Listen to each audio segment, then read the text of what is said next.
Hey guys, tonight we're heading out to the edge of the world. Well, at least that's how it felt to the fishermen of that ragged little Greek village. The air is thick with salt and you can already taste the brine before you even see the sea. In the distance, clouds churn in bruised colours of purple and charcoal, promising a storm that's far more than just wind and water.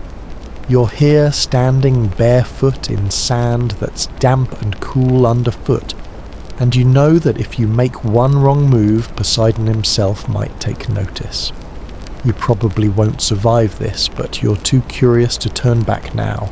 So before you get comfortable, take a moment to like the video and subscribe, but only if you genuinely enjoy what I do here. And hey, tell me in the comments where you're watching from, and what time it is. Now dim the lights, maybe turn on a fan for that soft background hum, and let's ease into tonight's journey together. The day begins like any other in this sleepy fishing village. You watch the fishermen with their weathered faces and sun-scorched shoulders mend their nets along the shore. Their hands move in a practiced rhythm, each knot a silent prayer to the sea. You catch snatches of conversation, anxious talk about the weather, the waves, the rumours that have been circulating for days. Something about a crack in the sea, a vision in the night, and a warning that Poseidon's patience was wearing thin. It's the kind of talk you might hear in a place where superstition is as common as the morning tide. One old man, his beard tangled like driftwood, swears he saw a silver trident in the sky at dawn. Poseidon's sign, he says with a solemn nod. His friends roll their eyes but cross themselves all the same. It's a curious detail that stuck with you like a flicker of lightning caught in your memory.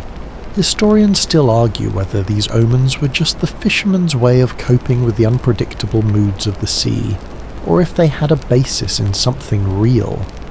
In any case, the air is thick with more than salt. It's filled with a buzzing anticipation that seems to make every breath taste like a question. You walk past the whitewashed cottages, their paint peeling in the wind's bite. Fish scales glisten on doorsteps, shimmering in the morning sun. The smell of old fish oil, seaweed and wood smoke mixes in a heady perfume that clings to your skin. Here life revolves around the tides, and Poseidon's moods are as real and immediate as the next meal. By mid-morning the sky's begun to change. Clouds gather low and heavy dark as bruises, and the wind carries a tang that makes you shiver even though it's summer. The villagers pause in their chores to scan the horizon. You do too, squinting against the sun, but all you see is the endless blue, alive and restless. A little boy tugs at your sleeve, pointing at the water. "See how the sea is breathing," he says, his eyes wide. You notice it then, the way the water seems to pulse and heave as if something beneath it is alive and impatient. The fishermen mutter a word you don't recognize, something ancient and hushed. You're not sure what it means, but it makes your heart quicken. You stand with them for a moment, feeling the world hold its breath. Then a sudden gust rattles the nets, sending fish bones clattering like wind chimes. The old men cross themselves again, and you can't help but do the same. There's an old belief here that Poseidon doesn't just rule the waves. He listens to the whispers of the shore, the creaks of wooden boats, even the sigh of the wind. One fisherman's wife, a woman with skin like weathered parchment, tells you in a conspiratorial whisper that Poseidon can smell fear. He tastes it on the wind, she says, her voice low and trembling, and when he does, he comes to see what's his. You laugh politely, but there's a chill in your bones that wasn't there before. You try to distract yourself with the details around you. The salt-crusted ropes, the battered boats pulled up on the shingle, the gulls wheeling overhead like scraps of white paper caught in a draught. But every creak and sigh seems to echo that promise something is coming. By midday the light has turned a sour yellow, and the air feels heavy like it's been steeped in brine. You feel it in your lungs, in the pit of your stomach, that tightness that says the world is about to change. The fishermen have stopped pretending to work. They're gathered in knots, talking in low voices, their eyes darting from the sea to the sky and back again. One of them, a man with a face like a cracked amphora, leans in close. "Did you hear the story of the oracle?" he asks. You shake your head and he grins, revealing teeth stained with wine. "She said Poseidon would split the sea in two, and the fishermen would weep. She said it was a punishment for our greed, taking too much, giving too little back." You wonder if he believes it, or if it's just another story to pass the time. Either way, the idea of the sea cracking open like an egg is hard to shake. It's a strange, beautiful terror that settles in your mind, and you can't quite decide if you're more excited or afraid. A seabird cries overhead, its voice sharp and lonely against the growing hush. You watch it wheel away, heading inland, as if even it knows to seek safer ground. You're left with the wind and the smell of salt and the sense that every wave that breaks is a warning. As the sun begins to slip behind the clouds, you feel the first fat drops of rain on your skin.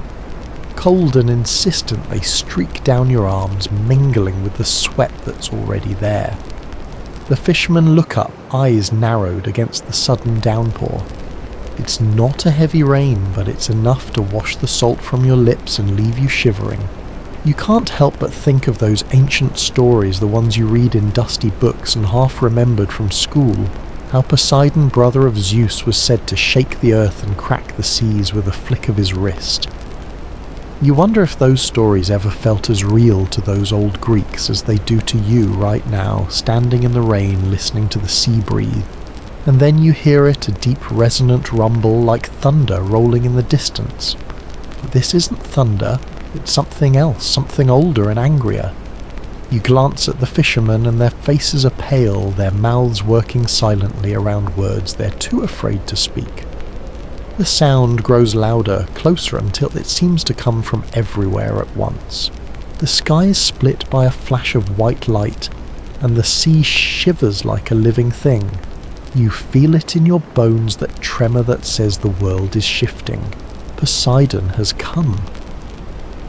The fishermen look to the horizon with eyes that have seen too many storms to be fooled by mere thunder. You're caught between their fear and your own curiosity, shivering even as the rain steams off the warm stones at your feet. The fisherman who spoke of the oracle before lifts a hand to shield his eyes, squinting out to sea as if trying to read the omens written in the waves. He mutters a prayer in a language older than the cracked amphorae in their homes, older even than the battered olive trees that bend in the wind. It's a prayer that doesn't sound much like hope. It sounds like a bargain or a desperate bribe. You feel the weight of it in the air, thick as the salt that cakes your lips. The sea itself seems to pull back a sigh that leaves the beach momentarily bare. For a moment you think it's only a trick of the wind, the usual push and pull of the tides. But then it happens again, stronger, a shudder that rattles the pebbles under your feet and leaves the waves foaming as if they're trying to climb away from the shore. A fisherman's wife wraps her shawl tighter around her shoulders, her eyes bright with terror. "It's the sea's breath," she says in a voice that's barely a whisper. Poseidon's lungs. She clutches a wooden charm around her neck, worn smooth by years of worry. It's a small hand-carved dolphin said to be a gift from the sea god himself. She touches it to her lips like a talisman. You see how even the children, usually so quick to chase gulls and skip stones, are huddled close to their mothers. They seem to sense that playtime is over, that the games of the beach have turned into something far more serious. One little boy holds a battered wooden boat in his small fists, his eyes wide as he stares at the heaving water. You wonder if he's imagining it as a real ship caught in the grip of a sea that no longer plays by the rules. Historians still argue whether these coastal rituals, the charms, the whispered prayers, were superstition or an instinctive response to nature's moods. But in that moment you can't see much difference. When the waves begin to retreat for real, pulling back like a great exhale, no one laughs or scoffs. They just watch silent and tense. The beach reveals itself inch by inch, dark sand glistening like wet onyx. Tiny crabs scuttle across the exposed ground, their legs clicking like castanets in the sudden hush. You're close enough to see the glistening trails of kelp and the jagged spines of barnacles, tiny fortresses clinging to every rock. The fishermen stare as the water keeps sliding back faster than any tide they have ever known. It leaves behind pools of water that reflect the bruised sky, turning the beach into a cracked mirror. The air is thick with the stink of seaweed and something else. Something sharp and metallic like old blood or the tang of iron in your mouth. You watch as one of the older fishermen, a man with a face like a weathered oak stump, drops to his knees in the wet sand. He begins to chant in a low rhythmic voice, the words tumbling out in a rush. Another fisherman joins him, then another, until the beach is alive with the sound of their voices. The chants echo like the call of the waves themselves, deep and insistent. You catch bits and pieces of the old language words for water, for wind, for the promise of a safe return. One phrase stands out, repeated over and over, a kainosurchatai. He is coming. You glance down the beach and see a small shrine set in the dunes, a place you hadn't noticed before. It's nothing more than a few stones stacked in a circle, but someone has left offerings there. Fish bones, driftwood, a broken oar.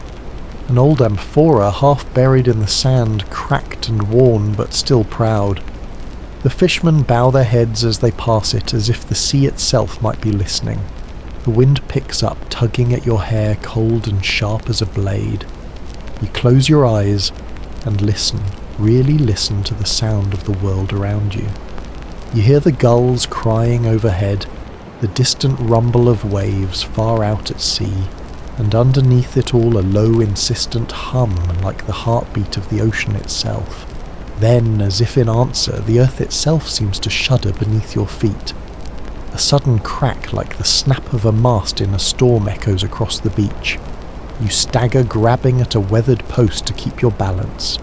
The fishermen shout, but their words are lost in the sudden roar of the sea. The water isn't just retreating now, it's running, fleeing from some invisible force. The wet sand glistens in long shining bands, and in the distance the sea floor itself begins to show. Ridges and trenches that no human foot was meant to walk are laid bare before you. You see shapes in the muck, twisted ropes, old bones, the wreck of a small fishing boat that vanished years ago. One fisherman points with a trembling hand. "That's my father's boat," he says, his voice cracking. "It went down in a storm and now it's here again." His eyes fill with tears and he makes the sign of the cross as if to ward off what he's just seen. A younger fisherman, no more than a boy, really stands beside him, pale as milk. "What does it mean?" he asks, but no one has an answer. They just watch as the sea keeps pulling back further and further until the horizon itself seems to be trembling. You're close enough now to see the seabed, a world usually hidden by blue depths. It's cold and alien, a place of shadows and half-buried secrets. You spot a silver coin glinting in a shallow pool washed clean of centuries of silt. You stoop to pick it up, feeling the cold metal bite into your palm. The face of Poseidon himself stares up at you, the trident etched deep, and for a moment it feels like he's looking right through you. A fisherman's wife sees the coin and gasps. "Throw it back," she cries. "It's his, not yours." You hesitate, but the look in her eyes makes you obey. The coin arcs through the air and lands with a soft splash in the nearest pool, vanishing from sight. You feel a strange relief, as if you've passed some unspoken test. The waves whisper at the edge of the horizon and you swear they're speaking your name. The sky darkens and the first flash of lightning splits the clouds, turning the sea to molten silver for a heartbeat. You stand in the hush that follows, feeling the weight of history and myth pressing down on your shoulders, and as the fishermen begin to gather their nets and their children, you hear one last whisper carried on the salt-laden wind. Poseidon comes to claim what is his. The first tremor is subtle, a distant shudder that rolls up through your bare feet and into your bones, making you feel as if the world itself is holding its breath. You stand frozen, your toes sinking into the cold, wet sand as the fishermen around you hush their prayers and tighten their grips on the charms hanging around their necks. It's not like any earthquake you've ever heard of. There's no sudden jolt or splintering crack. Instead, it feels as if the earth is sighing, and in that sigh you hear the voice of the sea god himself. The sky is a bruised, mottled canvas streaked with purples and greys that seem to pulse with every flicker of lightning. The smell of ozone fills your nostrils, sharp and acrid, a promise of rain that never quite falls. You watch as the clouds billow and twist, each gust of wind carrying the tang of salt and something older, something like the breath of ancient titans. One fisherman, a man with a face like a weathered cliff and eyes as blue as the sea itself, leans on his gnarled staff. I felt it once before he says, voice low and raspy. The year the sea took my brother's ship, but this is no storm. He spits into the sand, a gesture of defiance or maybe of fear. Historians still argue whether these tremors were signs of divine wrath, or simply the restless shifting of the Earth's crust. But standing here, you're certain the line between fact and faith has never felt thinner. A dog barks once sharp and startled before tucking its tail and fleeing into the dunes. The children watch it go wide-eyed and silent. You feel your own heart beating faster each thump, echoing the slow, steady pulse of the earth beneath your feet. You look out at the water, or what's left of it, and see how the seafloor itself has begun to crack. Thin lines appear in the mud and sand like the first threads of a spider's web, and they spread out in all directions. A fisherman kneels and touches one of the cracks with a trembling hand. "It's opening," he says, voice hushed. "The sea is opening." The older men begin to chant again, their voices weaving through the wind like an ancient net. The words are strange and harsh, full of consonants that catch in your throat when you try to repeat them. They speak of Poseidon, of the debt, owed to the sea, of the promise that if you take too much, the sea will come to take it back. One of the fishermen, young and dark-eyed with calluses on his hands from years of hauling nets, closes his eyes and begins to sway with the rhythm of the chants. You see tears slip down his cheeks, mingling with the salt spray that stings your skin. He's not praying for himself, you realize. He's praying for the sea to spare the children watching from the dunes, their small faces pale in the shifting light. The tremor comes again, stronger this time. The ground beneath your feet quivers like the deck of a ship in a storm.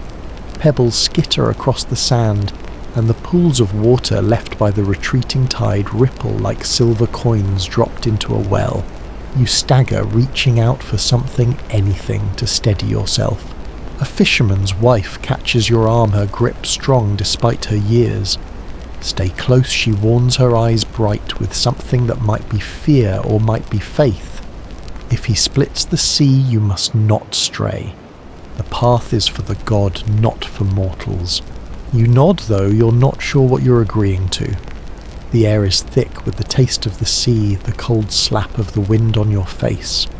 You can feel the weight of every wave that has ever broken on this shore pressing down on you. The memories of storms and shipwrecks and fishermen's songs that echo in your blood. As the earth quakes once more, you hear something new, a low resonant hum that seems to come from everywhere at once.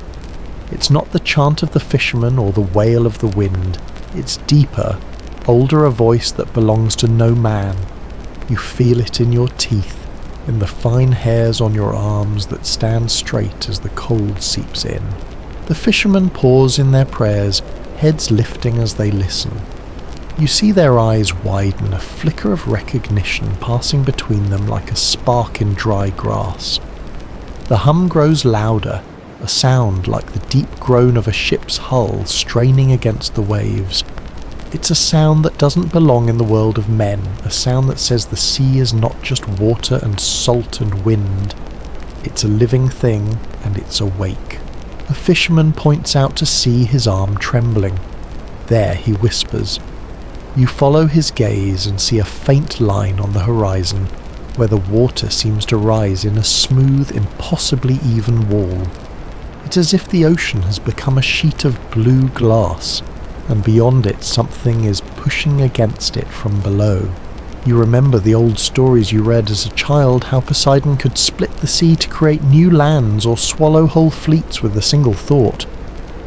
You wonder if this is what it looked like all those centuries ago when the sea rose up to claim Atlantis, or when great beasts fought in the depths. A bolt of lightning splits the sky so close you smell the singe of ozone and feel the shock in your bones. For an instant the whole world is white and blue and blinding. When the light fades, you see that the line on the horizon has grown closer, a bulge in the water that shimmers like a mirage. The fishermen begin to back away their nets and baskets forgotten in the sand. You taste the fear in the air, sharp as the salt on your lips. The ground is still trembling, a low, steady pulse that seems to come from the heart of the sea itself.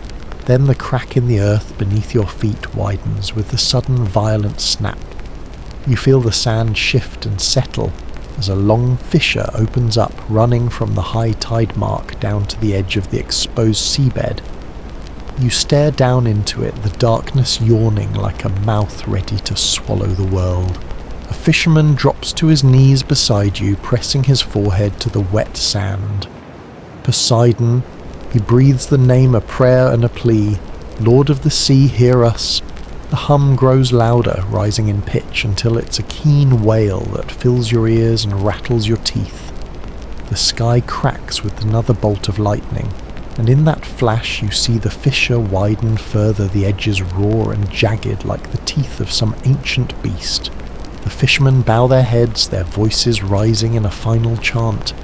The wind whips around you, tearing at your hair and your clothes, and in that moment you feel very small indeed, a single breath in the vast, endless song of the sea. And through it all you sense that this is only the beginning.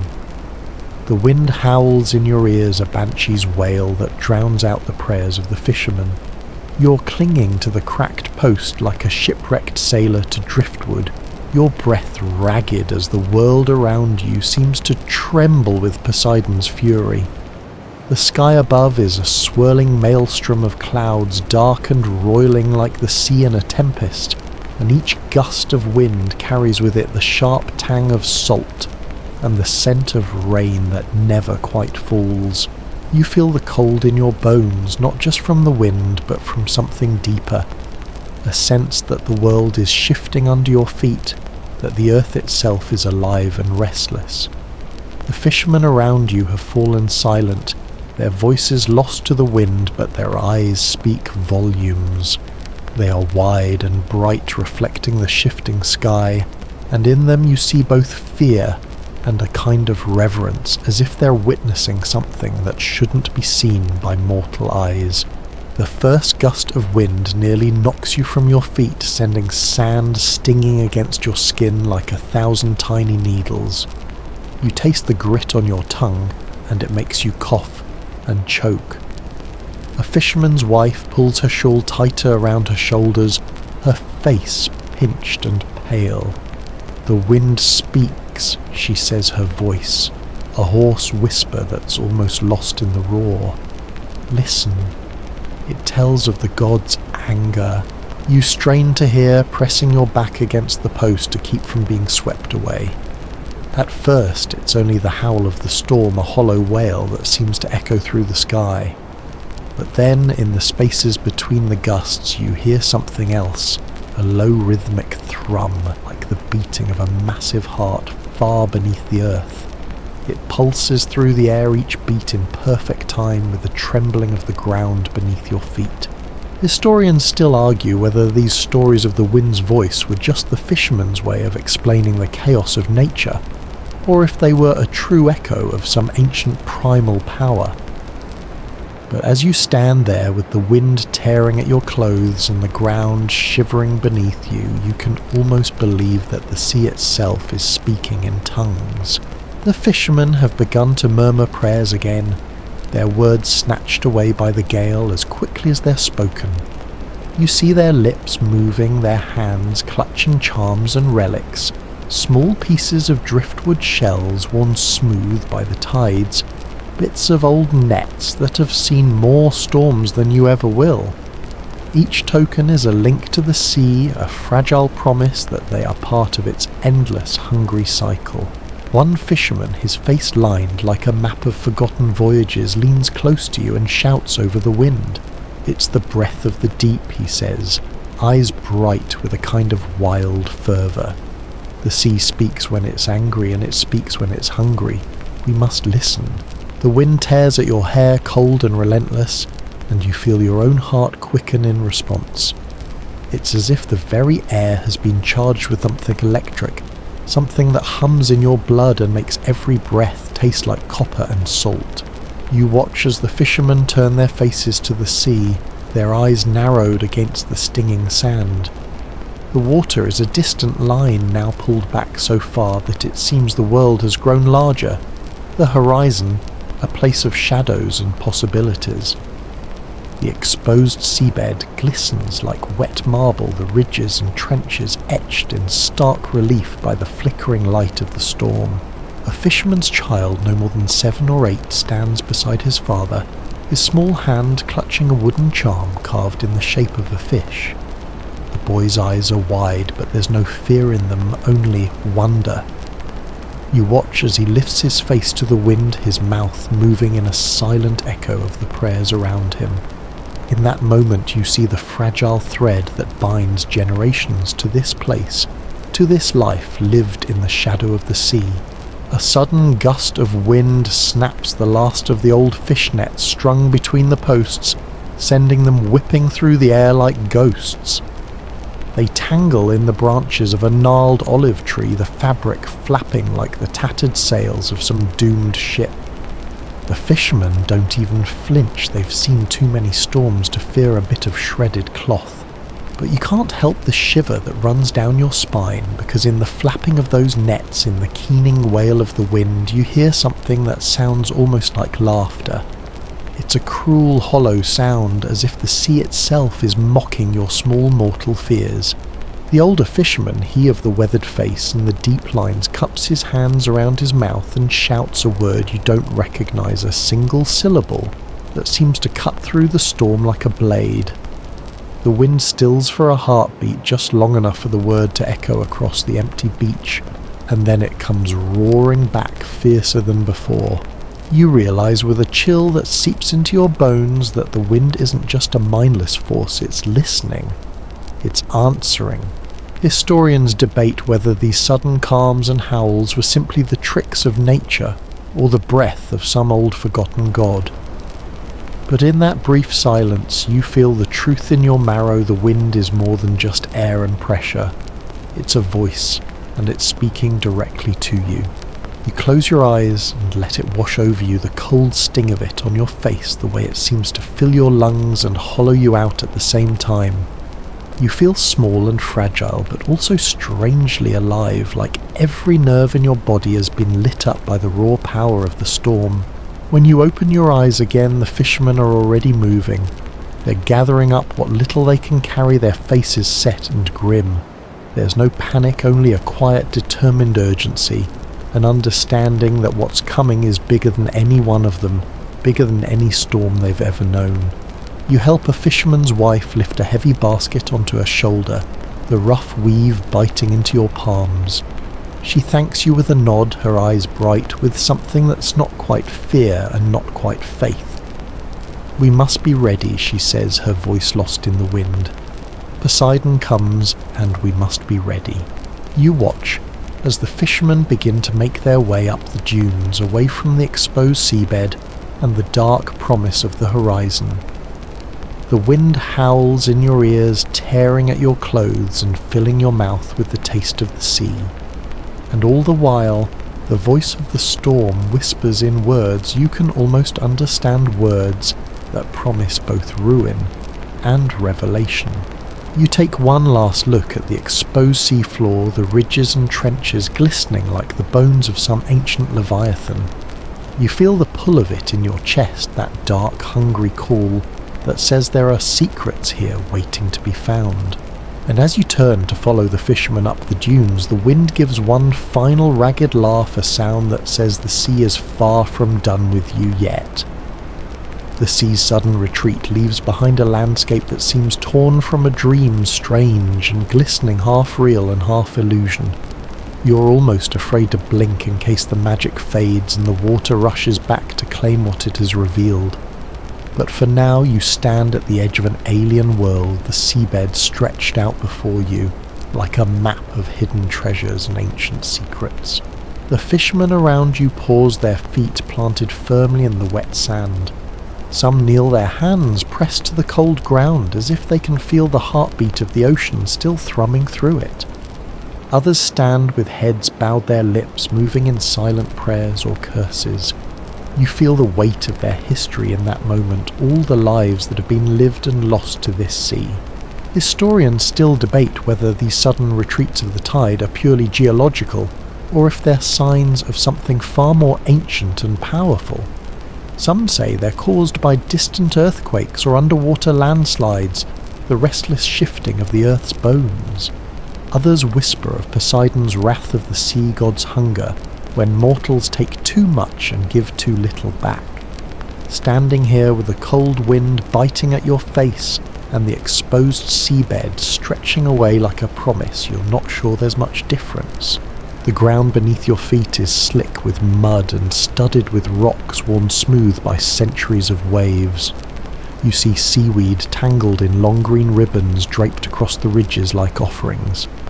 Tiny pools of water shimmer in the dim light, each one a mirror that reflects the roiling sky above. Small crabs scuttle across the wet sand, their shells bright as polished copper. And you wonder if they're as startled by this sudden exposure as you are. One fisherman points to a cluster of barnacle-encrusted rocks, his voice hushed. "We never see them dry," he says, his tone halfway between awe and fear. "The sea keeps her secrets, and now she shows them to us." His fingers trace the lines of the rocks, following the curves and ridges that have been hidden for as long as anyone can remember. You step carefully, the cold mud sucking at your feet with each step, as if the earth itself doesn't want to let you go. The air smells of salt and decay, the tang of old fish and seaweed mixing with the faint sweetness of distant rain. You catch a glint of silver in the sand, a fish scale, or maybe something older and more precious, and you stoop to pick it up. It's a coin worn almost smooth by time, but you can still make out the faint outline of Poseidon's trident. You rub your thumb over the image, feeling the sharp edges of the ancient engraving. For a moment it seems to pulse with warmth, as if the sea god's power still lingers in the metal. You tuck it into your pocket, though a fisherman nearby catches the movement and shakes his head. That's his, he warns, but he doesn't stop you. Maybe he knows that once you've touched the sea's treasure, you're already part of its story. Further out you see the dark shape of an old shipwreck, its ribs jutting from the mud like the bones of some great beast. The fishermen gather round it, their voices low and reverent. One man runs his fingers over the rotting wood, tracing the faint outlines of carvings that have been worn almost smooth. "It was my grandfather's," he says, his voice breaking. "She went down in a storm and we thought she was lost forever." You see the pain in his eyes, but also something else, a kind of wonder or maybe relief. The sea has given back what it once claimed, if only for a moment. You move closer, the cold mud gripping your feet. The ship is half buried in the seabed, its planks splintered and worn. Seaweed clings to the hull, waving in the wind like tattered flags. A gull perches on the broken mast, its white feathers stark against the dark wood.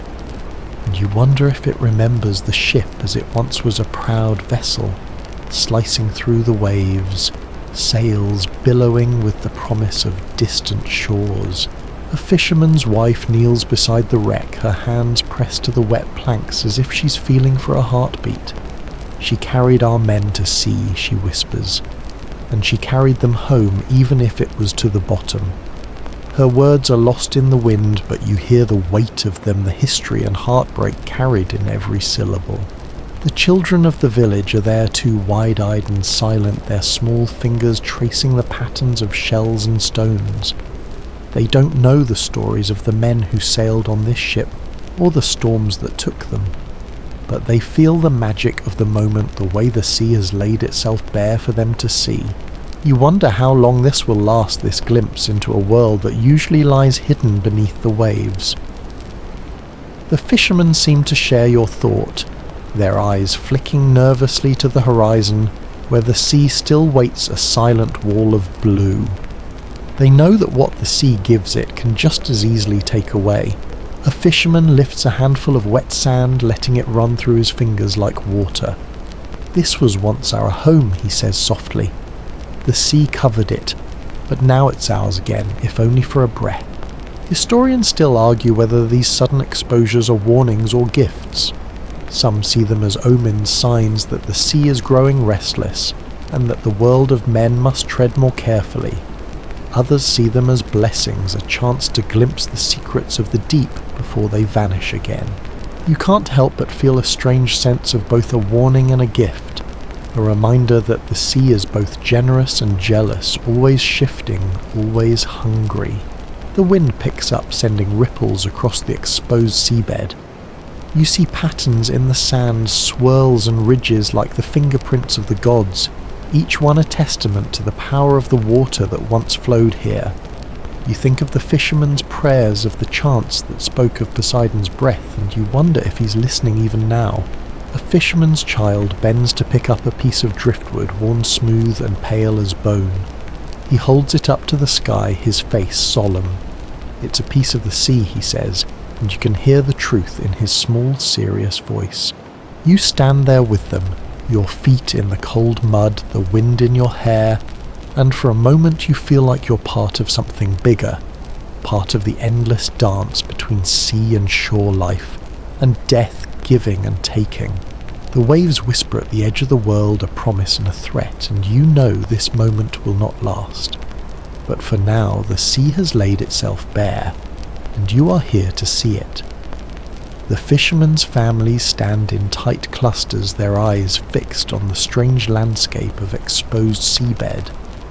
Mothers clutch children to their hips, and fathers hold their sons' shoulders with white-knuckled hands. Even the elders' faces as creased as the old nets drying on the dunes watch in silence, as if they too are children seeing the sea for the first time. You feel the weight of their stares, their hopes and their fears braided together like the twisted ropes in the fisherman's hands. There is a hush over the beach, broken only by the sigh of the wind and the distant cry of seabirds wheeling in the air. It's the kind of silence that tastes of salt and sand of breath held tight in the chest. A little girl no older than 5 tugs at her mother's skirt and points at the dark shapes littering the exposed seabed. "Mama," she whispers. "What are those?" Her mother hesitates before answering, her voice low and reverent. "Those are the sea's secrets," she says, "things we weren't meant to see." The older fishermen nod as if they've heard this truth all their lives. One of them, his face shaded by the brim of a battered hat, says, "The sea is patient. She hides what she doesn't want us to find. But when she grows tired of waiting, she shows us what we've lost." You take a step closer to the edge of the retreating water. The seabed stretches out before you, slick and glistening in the fading light. Strange patterns ripple across the sand lines, and swirls that look almost deliberate, like the marks of an ancient hand tracing forgotten stories. You wonder if the sea is trying to tell you something in those shifting shapes, a message written in water and time. Historians still argue whether these sudden retreats are caused by underwater landslides or distant tremors deep in the earth. But the villagers don't care for such arguments. To them it's simpler and more terrifying. Poseidon is angry. Poseidon is here. A fisherman's wife holds a string of small weathered shells in her hands, the kind of simple necklace you might find in a market stall. But she clutches it as if it's the most precious thing she owns, her knuckles white. "He's watching," she murmurs, eyes on the horizon. "He sees us now." You see it too in the way the horizon seems to tremble. The sea doesn't just lie still, it waits coiled and patient, ready to reclaim every inch it has surrendered. The fishermen shift uneasily, their feet sinking deeper into the soft exposed sand. They know this is only a pause of breath caught between two heartbeats. One of the older men, his hair long and white as gull's feathers, starts to sing in a voice as cracked and weathered as the driftwood scattered at his feet. It's an old song, the kind that seems to rise up from the bones of the earth. You can't understand the words, but the melody carries a weight that makes your heart tighten in your chest. It's a song of loss and of hope, and of the endless, hungry pull of the tide. The children watch him wide-eyed and solemn. For them, the sea has always been a place of play, a place to chase the waves and dig in the wet sand. But today they see it for what it truly is, a force that can give and take without warning, a god that demands respect and fear in equal measure. You move among the villagers, feeling the tremor of their breath and the shiver of their memories. Every family has a story of the sea of a father lost to a sudden squall of a brother who never came back from the fishing grounds. These stories hang in the air heavy as the clouds overhead. A fisherman's daughter, her hair braided tight against the wind, tells you in a quiet voice about the day her grandfather's boat vanished. The sea took him, she says, as if it's the simplest truth in the world, and today she wants to remind us that she can take us all. The children cling to their mother's skirts, and the men stand with their backs straight, their faces set in lines of resolve. They have no illusions about what's coming. They know the sea will return, and when it does, it will not be gentle. A gull wheels overhead, its cry sharp and lonely. The villagers watch it with wary eyes, as if it might carry some final warning in its wings. You watch too, feeling the weight of the moment settle over you like a wet cloak. The sky is a dark bruise, now shot through with flickers of lightning that dance along the horizon.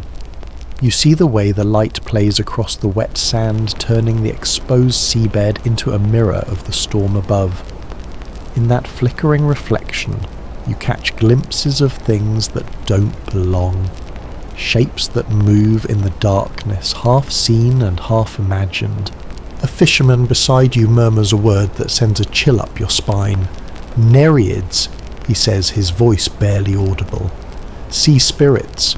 They walk when the sea pulls back. You glance at him, searching his face for a hint of a joke, but there's only solemn belief in his eyes. Historians still argue whether the Nereids were just legends or real visions born of desperation. But as you watch the shapes flicker in the dark water, you feel a shiver of something ancient and wild. Maybe there are things in the deep that are older than memory, things that stir when the world grows still. You take a deep breath, the cold air burning in your lungs, and you feel the silence of the villagers like a heartbeat around you. They are waiting. They know the sea will return. But for now they stand in the hush, their faces turned to the horizon, and you stand with them listening for the first whisper of the tide's return. The children press closer to their mothers, their small hands clutching charms and driftwood relics. The fishermen keep their eyes on the water, their mouths moving in silent prayers or curses, and above it all the wind sings its endless, restless song.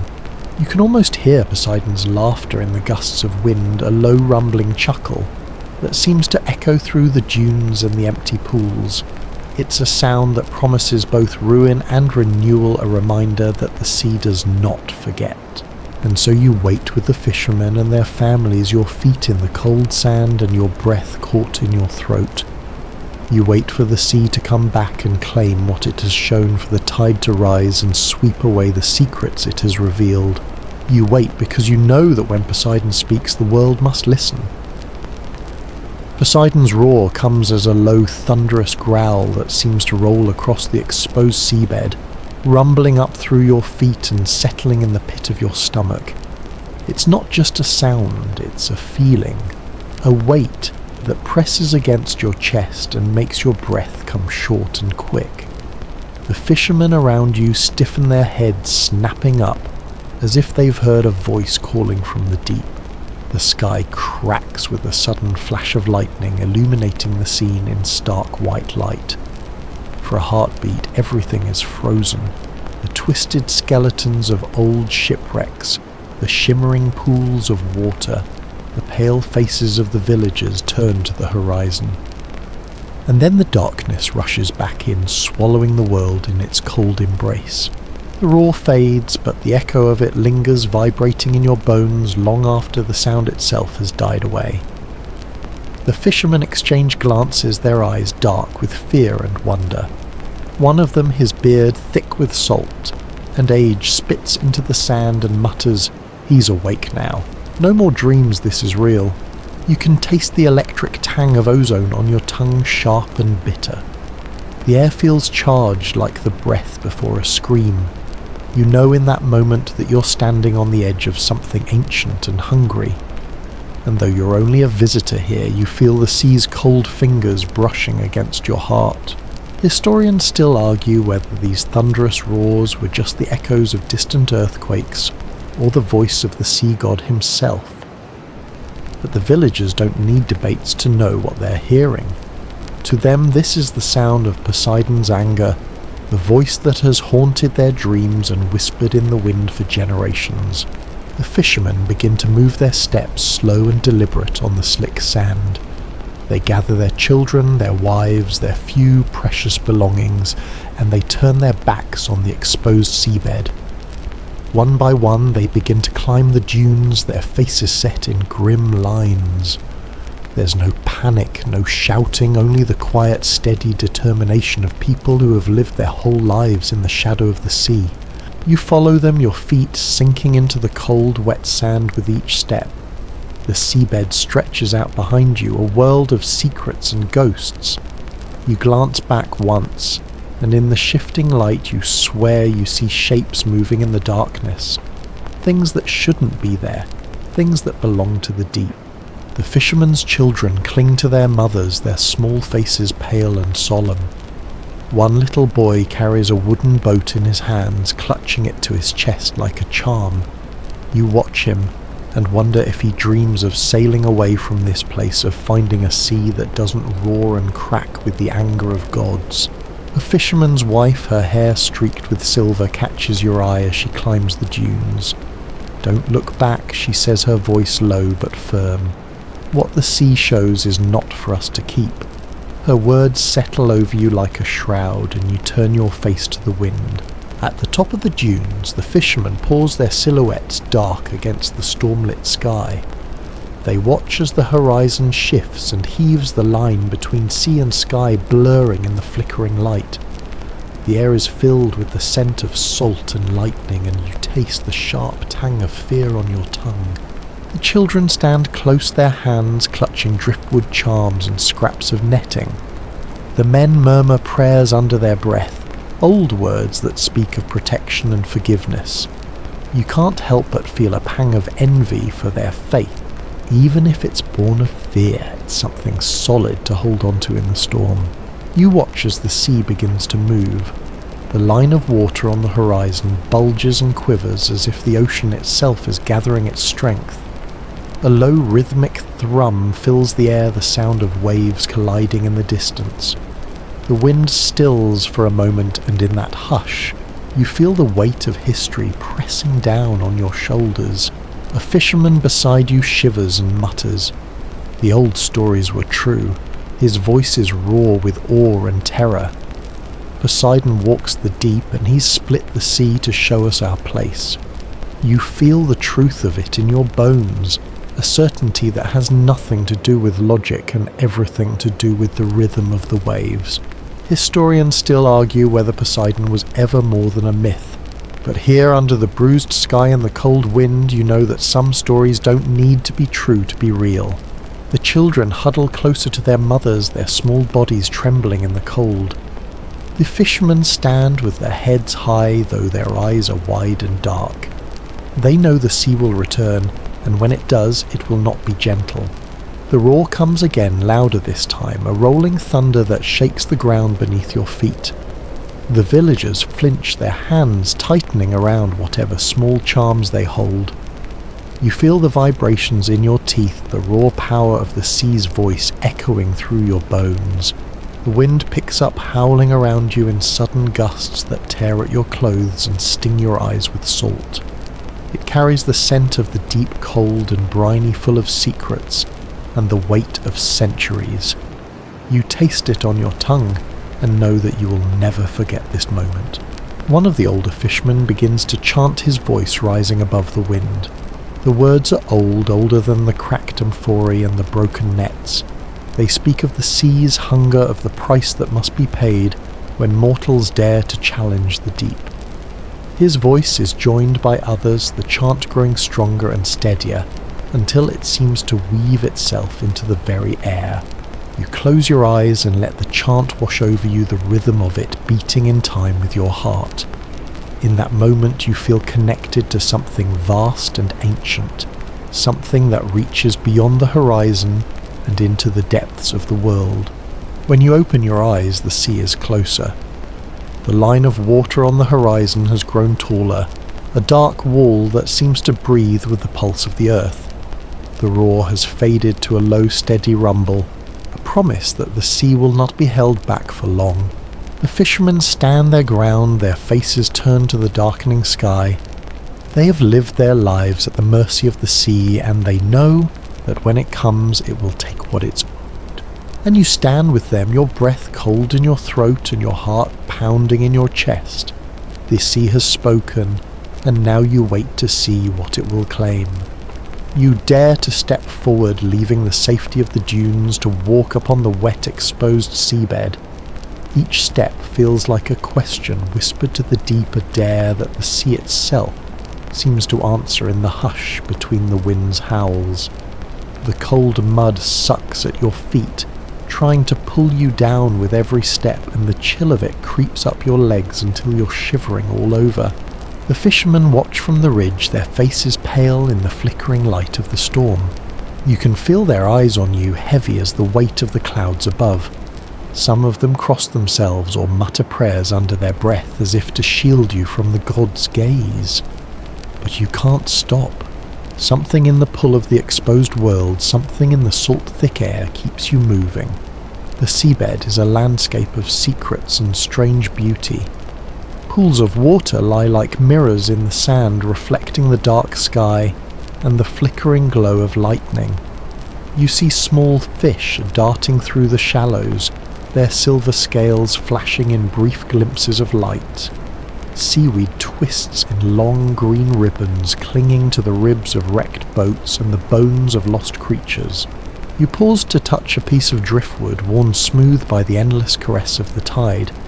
It feels like a relic of another world, a fragment of something older than the village behind you, older even than the prayers the fishermen whisper in the dark. You wonder what stories it could tell if it had a voice, stories of storms and shipwrecks, of fishermen lost to the deep and the silent kingdoms that lie beneath the waves. Historians still debate whether the seabed's hidden treasures are the true wealth of the ocean, pearls, coral, ancient wrecks, or if they're only the reminders of how little the sea cares for the lives of men.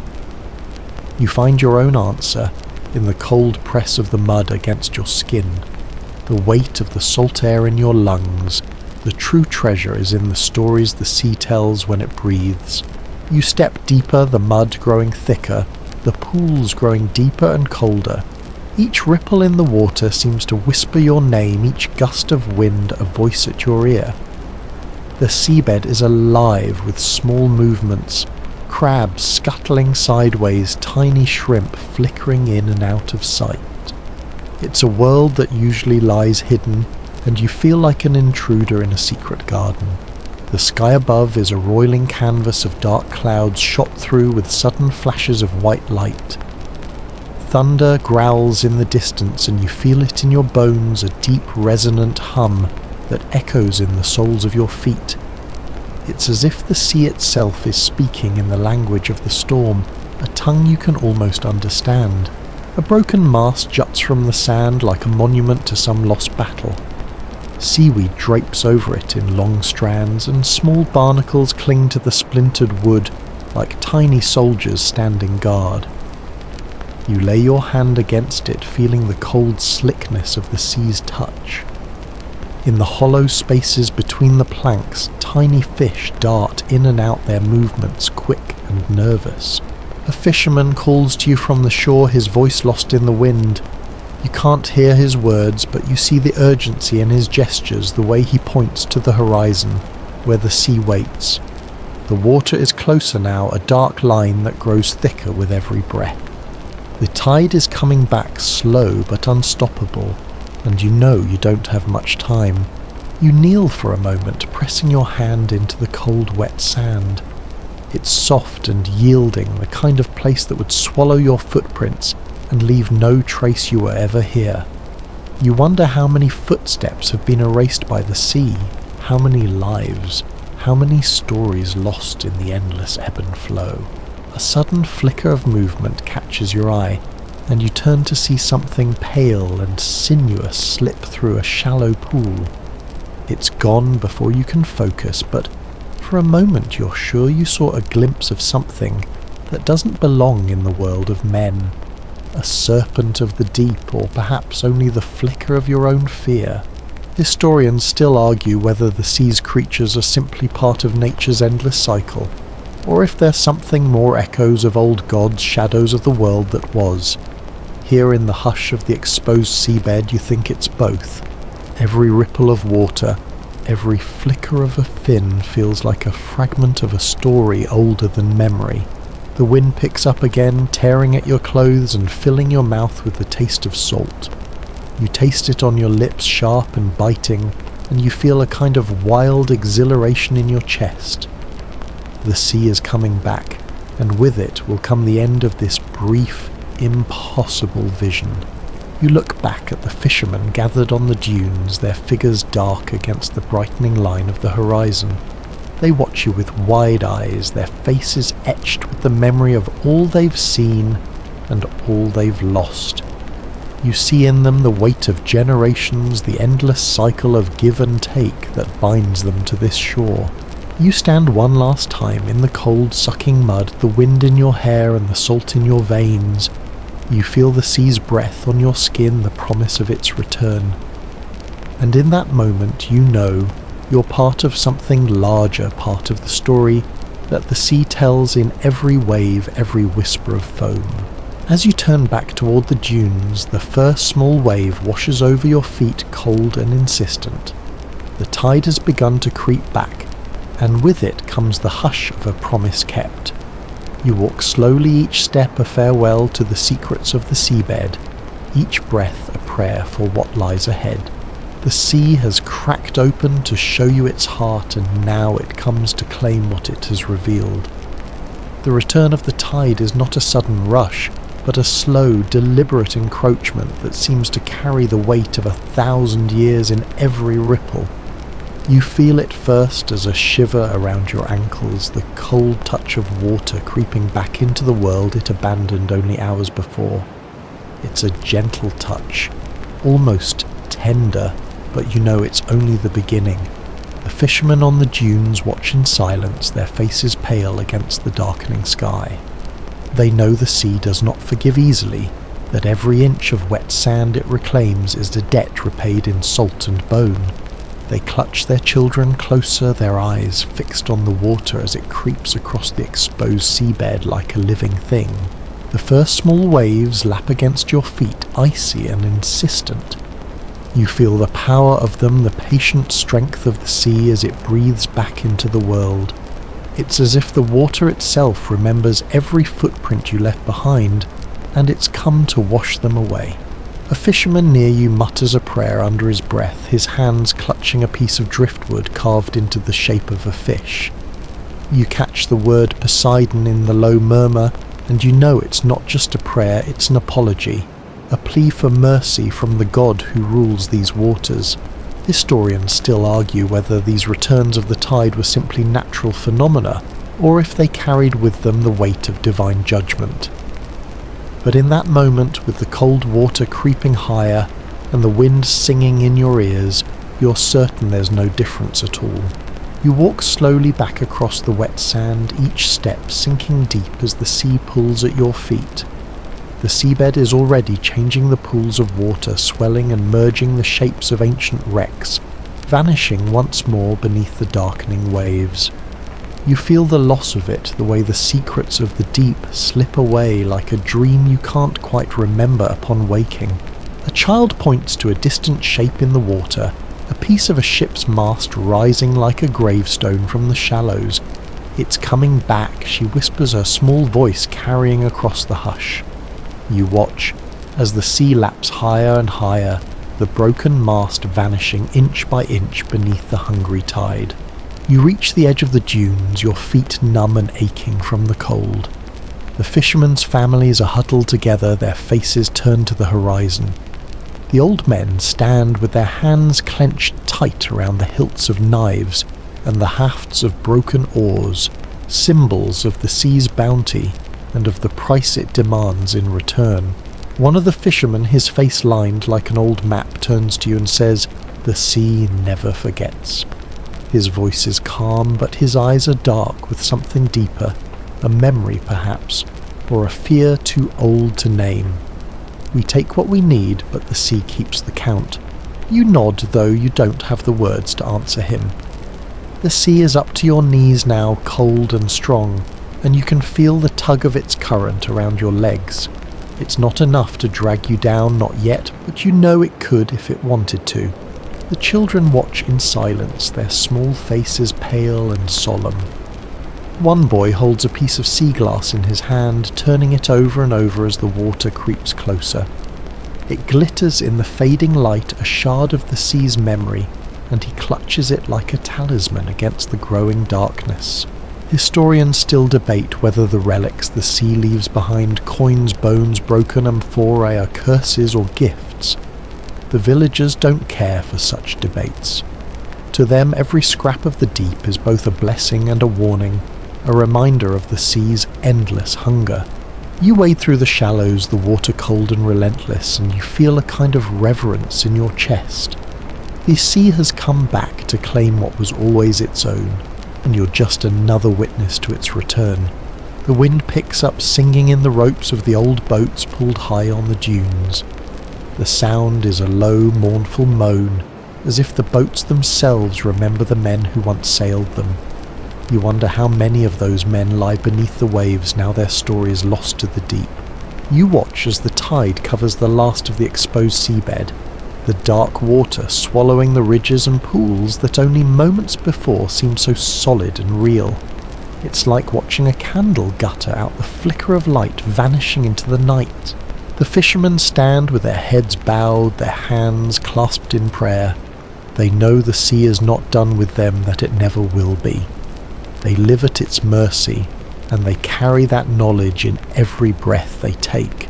You close your eyes and listen to the water as it laps around your legs, the soft hush of it like a lullaby.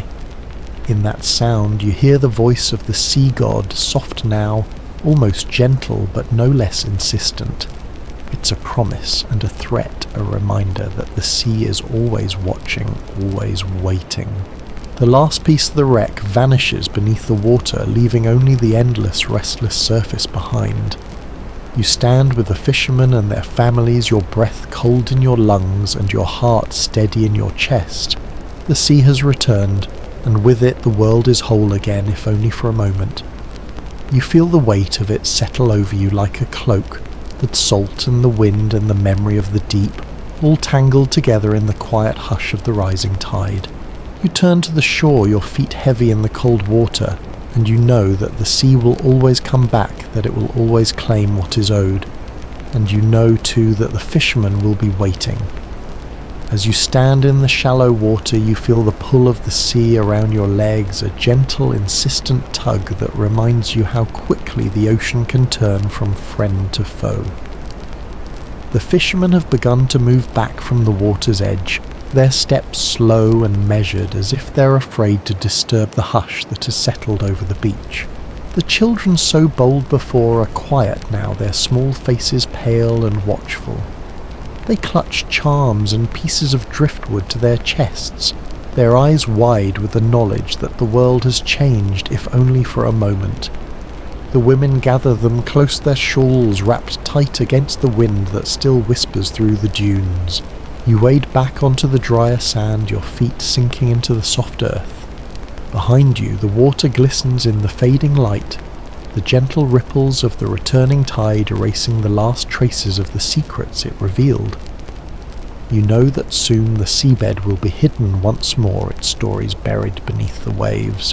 One of the fishermen, his beard thick and salt-streaked, looks out at the sea with eyes that seem to see beyond the horizon. Monsters of the deep, he says, his voice low and rough. They walk when the sea pulls back. His words send a chill down your spine even though the sky is calm again, and the wind has softened to a gentle sigh. Historians still argue whether these tales of monsters, krakens, leviathans, sea serpents, are just the fevered dreams of sailors drunk on salt and fear. But as you watch the water slip higher and higher up the sand, you wonder if the fishermen's stories are the truer history whispered down through the ages like a warning. A fisherman's wife, her face lined with the sun, and the salt wind points to the dark shapes that flicker just beneath the water's surface. There she says, her voice tight. You see them, don't you? You squint into the half-light and catch glimpses of something moving shadows that shift and writhe too fast and too fluid to be fish. They vanish as quickly as they appear, slipping back into the darkness of the deep. But the image lingers in your mind, a memory that feels as real as the cold water on your skin. You can almost hear them moving beneath the waves, the slow, sinuous dance of things that belong to the world below. The fishermen gather around the old boats pulled high onto the dunes, their hands resting on the cracked wood, as if to anchor themselves against what they've seen. Their voices are low and measure the cadence of men who have spent their lives on the water and know its moods as well as their own breath. One of them, an older man with eyes like polished obsidian, speaks in a voice that carries over the gentle hush of the tide. When the sea splits open, she shows us the monsters we've forgotten, he says. Not just the beasts that swim in the dark, but the ones in our own hearts. You feel the weight of his words settle over you, as heavy as the scent of salt and seaweed in the air. It's a truth you can't turn away from, the understanding that the monsters of the deep aren't always just shapes in the water. They're the shadows of your own fears given life by the sea's endless hunger. The children listen with wide eyes, their small hands clutching at their mother's skirts. One little boy asks in a trembling voice, "Are they coming for us?" His mother pulls him close, pressing a kiss to his forehead. "No, child," she whispers. "The sea shows us what lies beneath, but it doesn't always come to claim us." Historians still argue whether these sudden visions of the deep are the result of some trick of light, or the fevered imaginings of those who live too close to the edge of the world. But standing here with the water creeping up the sand and the sky turning to dusk, you know that some things don't need an explanation. The fishermen begin to sing again, their voices low and steady, weaving through the air like the threads of an old net.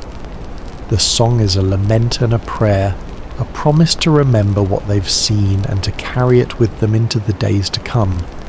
You listen to the words older than the cracked stones of the village, older than the stories etched into the bones of the sea, and you feel a shiver in your chest. The monsters of the deep are silent now, hidden once more beneath the rolling tide. But you know they're there, waiting in the darkness, their shapes etched into the memory of the sea and the hearts of the fishermen who stand watch on the shore. The sun slips behind the clouds and the world is bathed in a soft silvery light. The sea breathes against the sand, each wave a quiet sigh that seems to say, "I am always here and I am always hungry." You stand with the fisherman, your breath cold in your chest, and you feel the truth of it in the stillness of the air. One last time you turn your eyes to the horizon where the water meets the sky in a line that seems to stretch on forever. You wonder what monsters lie beyond that line, what secrets wait in the deep, patient and silent. You know you will never see them again, not like this. But you will remember. You will carry the memory of the sea's sudden retreat, of the shapes that flickered in the darkness, of the quiet strength of the fishermen who stand watch as the water reclaims the world. The tide is high now, the water cool and insistent around your ankles. You take a breath, tasting the salt on your lips, and you know that you've been given a glimpse of something older than memory, something that whispers of the deep and the darkness and the endless restless hunger of the sea. You turn to the shore, your heart steady, and you know that the fisherman's watch will never end. The tide is high enough now that it laps around your calves, a gentle push and pull that feels almost like a heartbeat. The fisherman's watchful eyes are fixed on the water as it reclaims the last of the exposed seabed, smoothing away the secrets that lay bare only hours before. There's a kind of quiet surrender in the way they stand, hands at their sides, feet planted firmly in the wet sand. You feel it too, a hush that settles into your bones as if the world itself has exhaled. But there is no relief in it, only the weight of knowing that the sea gives nothing for free. Each wave that breaks against the shore is a promise and a threat, a soft reminder that the ocean remembers everything it has taken. The fisherman's cries rise softly, a song half prayer and half lament. Their voices waver in the wind, but the words are steady. We are here, and we remember. It's not a plea for mercy or forgiveness. It's an acknowledgement of the balance that has always existed, a song to keep the memory alive, even when the sea would rather it be forgotten. You stand among them, your feet cold in the swirling water, and you feel the tide of their grief wash over you. It's a grief as old as the sea, woven from the lives and losses of generations. Every family here has a name to offer to the waves. Fathers and brothers and sons who never came home, who sleep now in the cold embrace of the deep. A fisherman's wife stands beside you, her shawl pulled tight around her shoulders. Her eyes are red from salt and wind, but her voice is strong when she speaks. The sea is a jealous god, she says softly. It takes what it wants, and it gives back only the echo of what we've lost.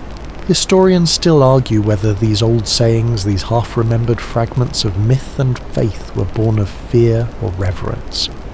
But here, with the wind in your hair and the sea at your feet, you know it's both. The fishermen don't care for debates. They know the sea will never truly be theirs, no matter how many nets they cast or how many prayers they offer. The children stand quiet now, the wild playfulness of the morning gone from their small faces. They clutch their mother's hands and watch the water creep closer, their wide eyes reflecting the endless grey of the sky. A little boy holds a scrap of netting in his hand, his thumb worrying at the frayed edges. It's a small, simple thing, but in it he carries the memory of every wave, every fish, every story the sea has ever told. You hear the fisherman's cries rise again, a single voice this time, a young man, his face still smooth with youth, his eyes bright with something older than his years. We will remember, he sings, and though his voice cracks in the cold air, there is a fierce pride in it. We will remember, and the sea will know our names. The tide is at your knees now, the water cold and insistent. Each wave carries with it a whisper of the deep, a promise that the sea has not finished with you yet. You feel it in the pull of the current, the way it tugs at your legs, as if to remind you that this is only the beginning. The fishermen's laments grow softer as the waves rise higher, the music of their voices blending with the hush of the tide. It's a song without words, now a melody carried on the wind and the water. You close your eyes and let it wash over you. The cold salt sting of the sea on your lips, the low thrum of the earth beneath your feet. A fisherman stands in the shallows, his eyes fixed on the horizon. His hands are empty, but his shoulders are squared, his breath steady. You watch him, and wonder what stories he carries in his heart, what names he whispers to the waves when no one else can hear. Historians still argue whether these moments of quiet surrender are born of resignation or faith. But here you see the truth in every bowed head and every steady breath. The fishermen know the sea will always come back, that it will always claim what it is owed. But they also know that their watch is never done, that even as the water covers the world once more, they will stand ready to face whatever comes next. The children begin to sing too, their high clear voices carrying across the water. Their song is simple, a lullaby of the tide, but there is strength in it, a quiet defiance that says, "We will not be forgotten." You feel the echo of it in your own chest, the way it steadies your breath, and quiets the fear that still flickers in the corners of your mind. The tide is up to your thighs now, the water swirling cold and strong around your legs. The seabed is gone, swallowed once more by the hungry sea. The wrecks and relics of the deep have vanished beneath the waves, their stories safe in the silence of the water. You turn to the dunes, your feet heavy in the wet sand. The fishermen and their families begin to climb the slope, their steps slow but sure. The children cling to their mothers, their small voices still singing as they go. You follow them, your breath catching in your throat with every step. The water tugs at you, but you push forward, your heart steady in your chest. The sea may take what it wants, but you will not give it your fear. Not today. As you reach the crest of the dunes, you pause to look back one last time. The sea stretches out beneath the grey sky, its surface smooth and endless. In the distance, you can almost see the shapes of the monsters the fishermen spoke of, dark flickers beneath the waves, gone before you can focus your eyes. You know they are there, and you know the fishermen's laments will carry their memory for generations to come. And so you stand with them, the wind in your hair and the salt on your skin, and you add your own voice to the hush of the tide. The air is thick with the scent of salt and the hush of prayers, and you feel the quiet weight of those ancient voices pressing in around you. The fishermen's families stand close together on the dunes, their eyes still turned to the sea, even as the water covers the last traces of the seabed below. Their faces are solemn, but in that stillness you see something else too.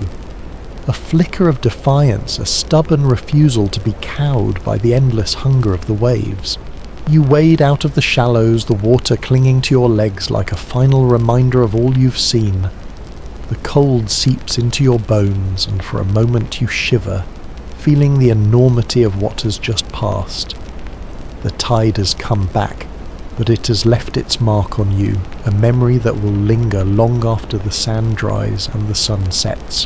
One of the fishermen steps forward, his hands raised in a gesture that is both offering and demand.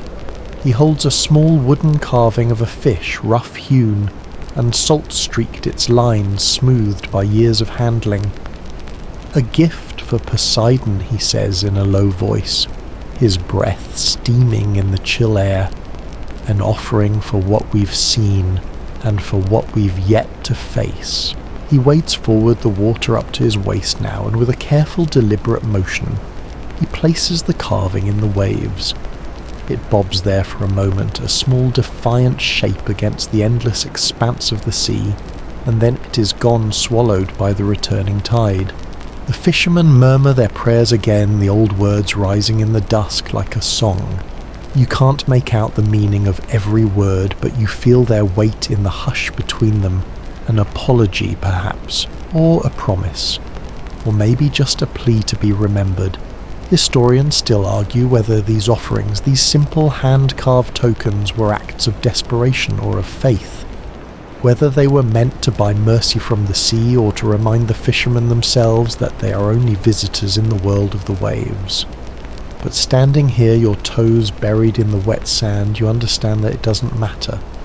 What matters is the gesture itself, the act of giving back, even when the sea takes more than it gives. The air grows colder, the wind rising in soft gusts that carry the scent of the deep.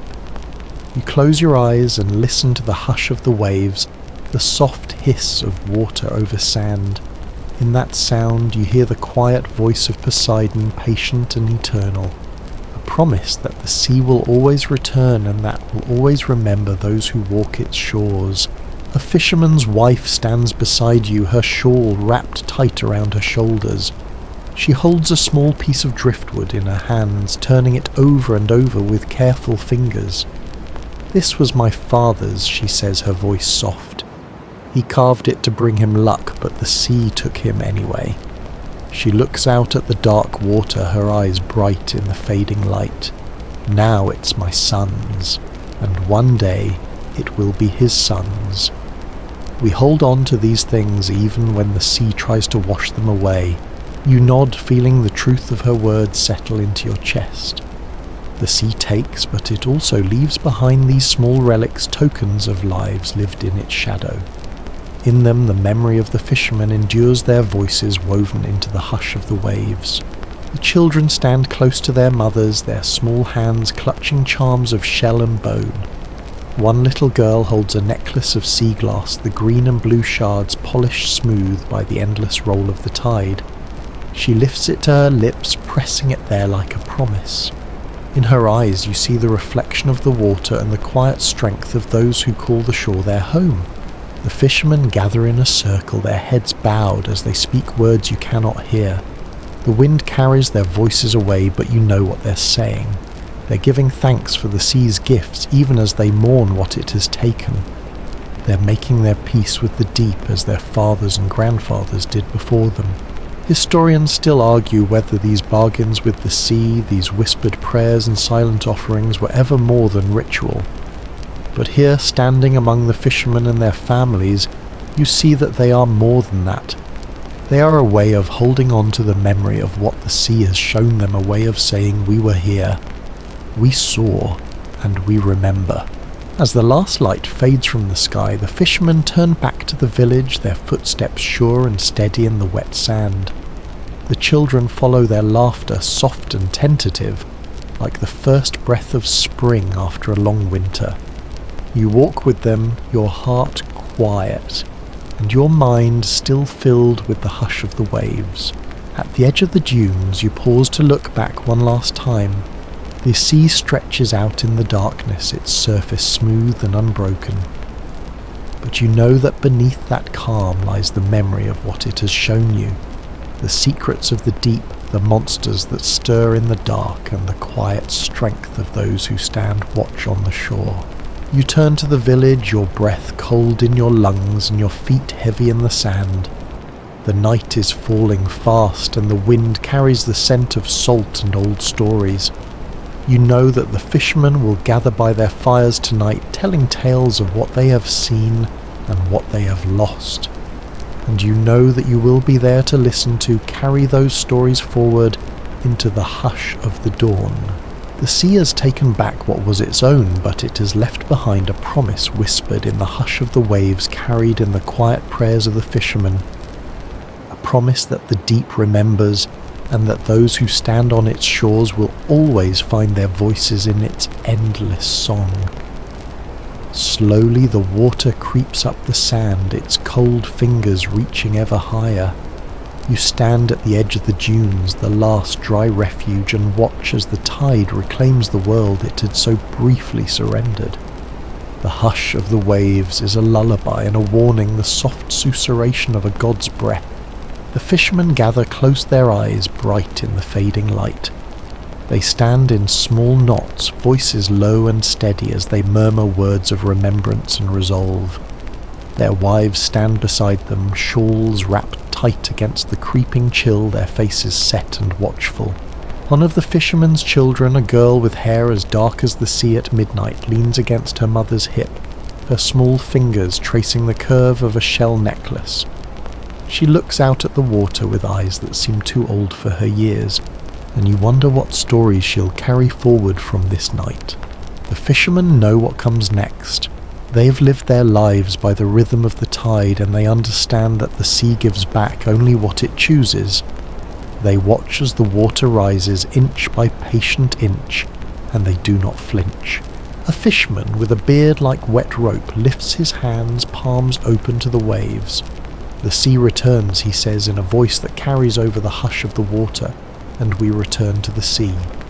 His words are not a prayer or a plea, they're an acceptance, a simple statement of the bond between those who live by the water and the endless pull of the tide.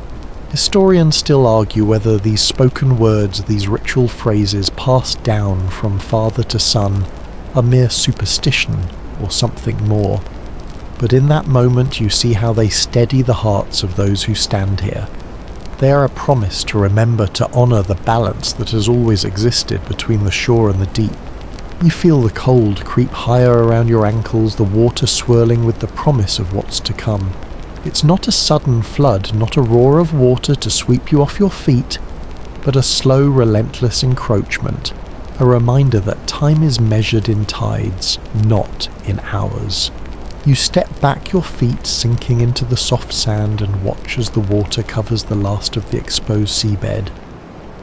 It shimmers in the low light, a mirror for the darkening sky, and you catch glimpses of what lies beneath twisted ropes of seaweed, the faint outline of a sunken mast.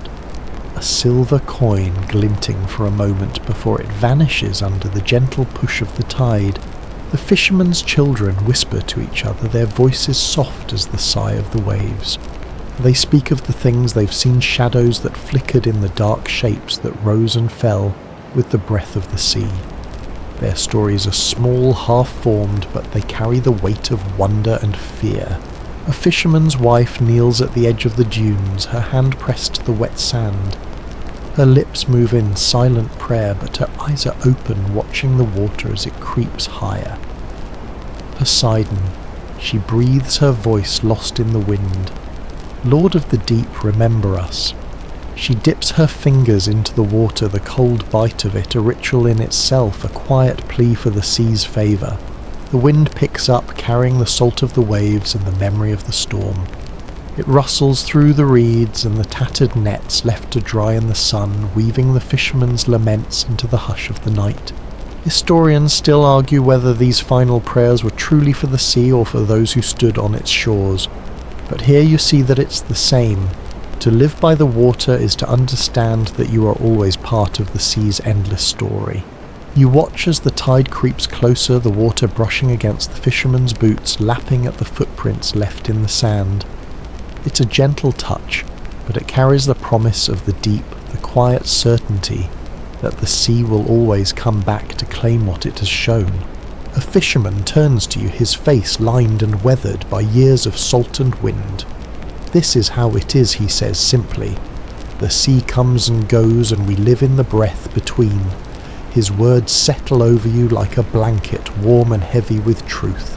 You feel the hush of the world around you, the way the wind seems to hold its breath, waiting for the sea to speak again. The water reaches your knees, now cold and insistent, and you know it's time to step back. The children climb the dunes, their small feet sinking into the wet sand. They look back over their shoulders, their eyes wide and solemn, and you see in them the memory of this day, a memory that will carry forward into songs and stories in the quiet hush of the night.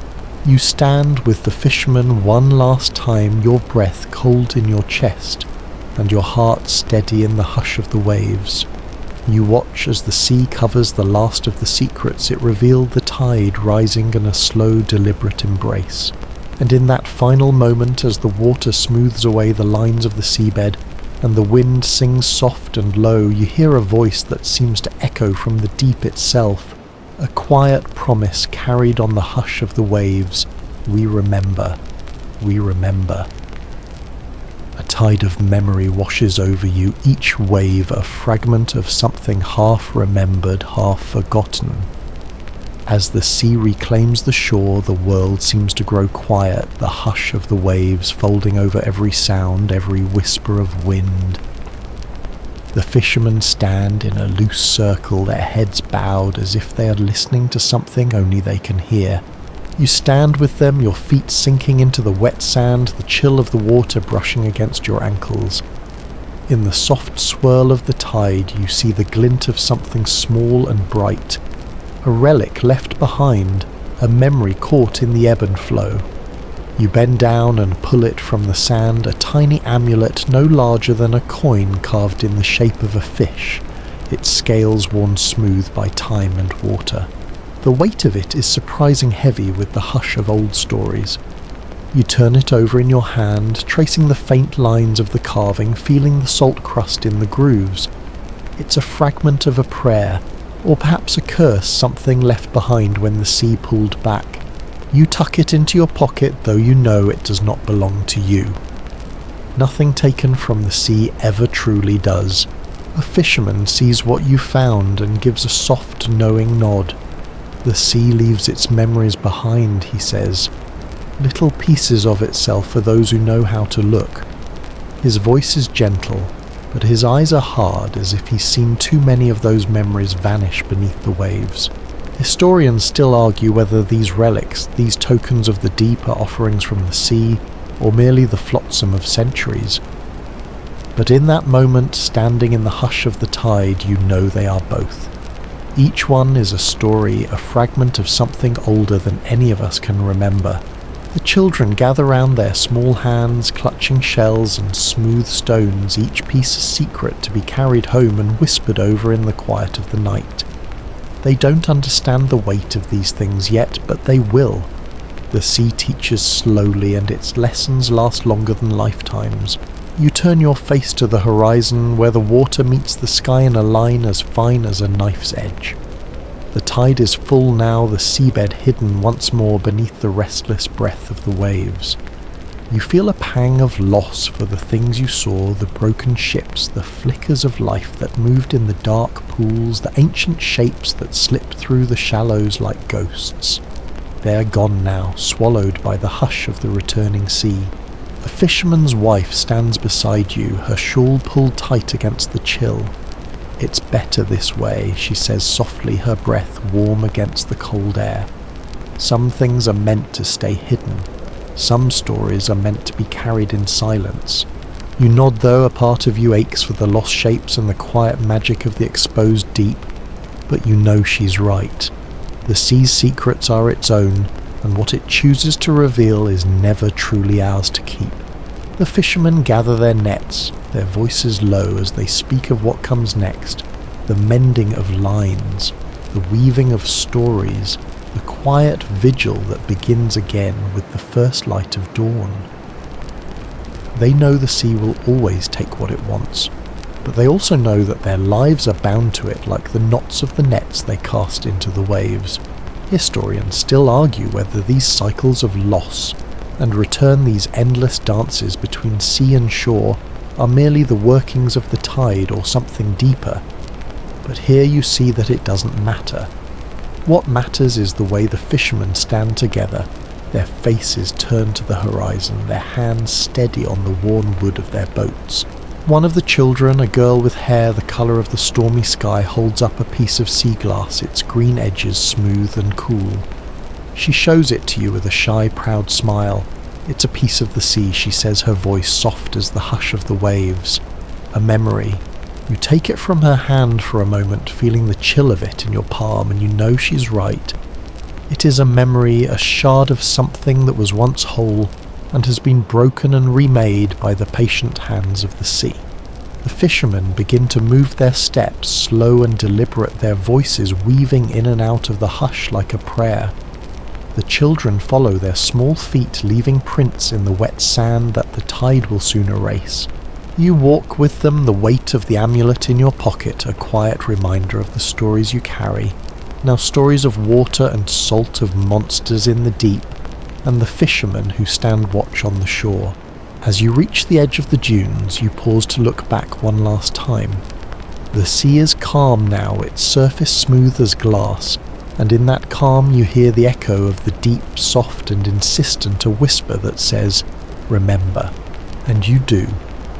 You remember the hush of the exposed seabed, the flicker of shapes in the dark, the laments of the fishermen that rose like smoke into the cold air. You remember the weight of the water and the way the wind tasted of salt and old dreams. You remember, and you know that you will carry these memories forward, tucked into the quiet places of your mind like a promise to the sea, and to yourself. I was here. I saw. I will not forget. You stand at the edge of the dunes, the wind at your back and the hush of the sea in your ears. The fishermen gather in small clusters, their voices low and measured as they speak of what has passed and what might still come. In their words you hear the weight of history, the quiet thread that binds their lives to the endless breath of the tide. You remember the old stories, the ones you read in dusty books or heard in hushed whispers around flickering hearth fires. Stories of Poseidon's wrath of sea gods and mortal bargains of fishermen who vanished in the dark and left nothing but salt in their wake. You feel the echo of those tales in the hush that has settled over the shore. Historians still argue whether the day the sea pulled back was a natural wonder, a freak tsunami perhaps, or the shifting of the earth's bones deep below the waves. They argue over the facts, the dates, the cold language of evidence. But here, standing with the fishermen and their children, you know the truth is something more. It's written in the hush of the waves and the soft, steady breath of the wind.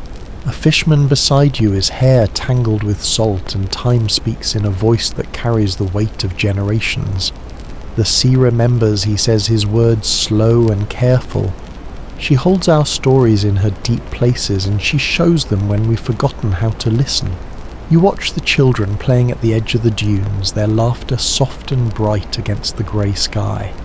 They chase each other through the shallows, their feet kicking up cold spray that glitters like stars in the fading light. For them the sea is still a place of wonder, a playground of waves and shifting sand. But in their laughter you hear something more, a promise that the old stories will not be forgotten. The fishermen begin to gather the nets they'd set aside in the rush of the tide's return. They handle the worn ropes with practiced care, their hands moving in rhythms as old as the sea itself.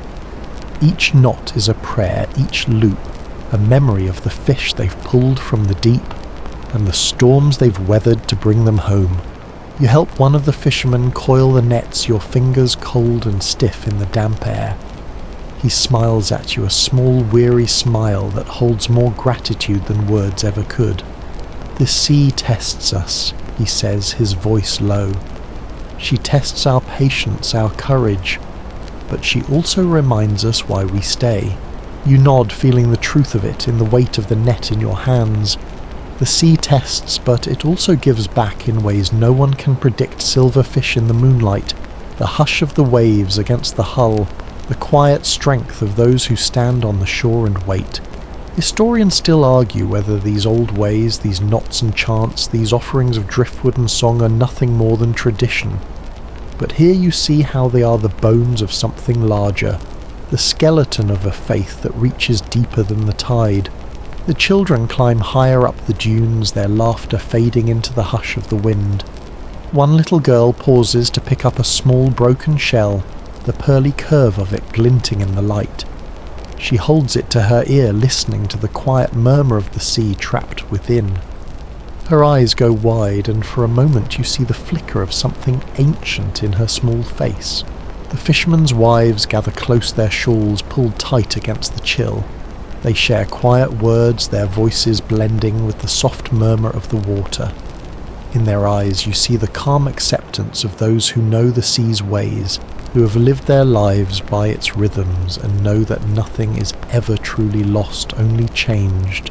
A fisherman's wife, her hair streaked with grey, lifts her face to the sky. "The sea took my father," she says softly, "and his father before him. But we stay, because the sea gives us life, even as she tests us." Her words hang in the hush, heavy as the salt in the air. You look out at the water, its surface smooth and endless in the dusk. The line between sea and sky is blurred now, a soft merging of greys and blues that seems to go on forever. In that quiet meeting you see the truth. The fishermen have always known that the sea is both cradle and grave, giver and taker, and that to live here is to accept both with an open heart. The wind picks up, carrying the faint scent of salt and old wood, and you feel the hush settle deeper around you. The children have gone quiet now, their small faces turned to the water, as if they too feel the weight of the moment. A fisherman's child stands close to his father, his small hand clutching a piece of sea glass worn smooth by the tide. He looks up at his father with wide eyes and asks, "Will the sea remember us?" His father crouches down, his hands rough and sure as he cups the boy's face. "The sea remembers everything," he says, "and so will we." You stand with them, the hush of the waves in your ears and the salt sting of the wind on your lips. You feel the weight of the amulet in your pocket, the quiet promise of memory it carries, and you know in that final hush before the night settles in that you are part of this story now, woven into the breath of the tide and the soft sigh of the wind. The fishermen gather their nets, the children their shells, and together they begin the walk back to the village, their footsteps steady in the wet sand. You walk with them, your breath slow and deep, the hush of the waves carrying the promise of the deep we remember. As the fishermen and their families begin the slow walk back to the village, the hush of the tide settles into a rhythm that feels almost like a heartbeat beneath your feet. The water has reclaimed the world it once fled, leaving only memories in its wake. Memories that cling to your skin like salt, stubborn and unshakable. You walk beside the fisherman, your feet sinking into the damp sand with every step.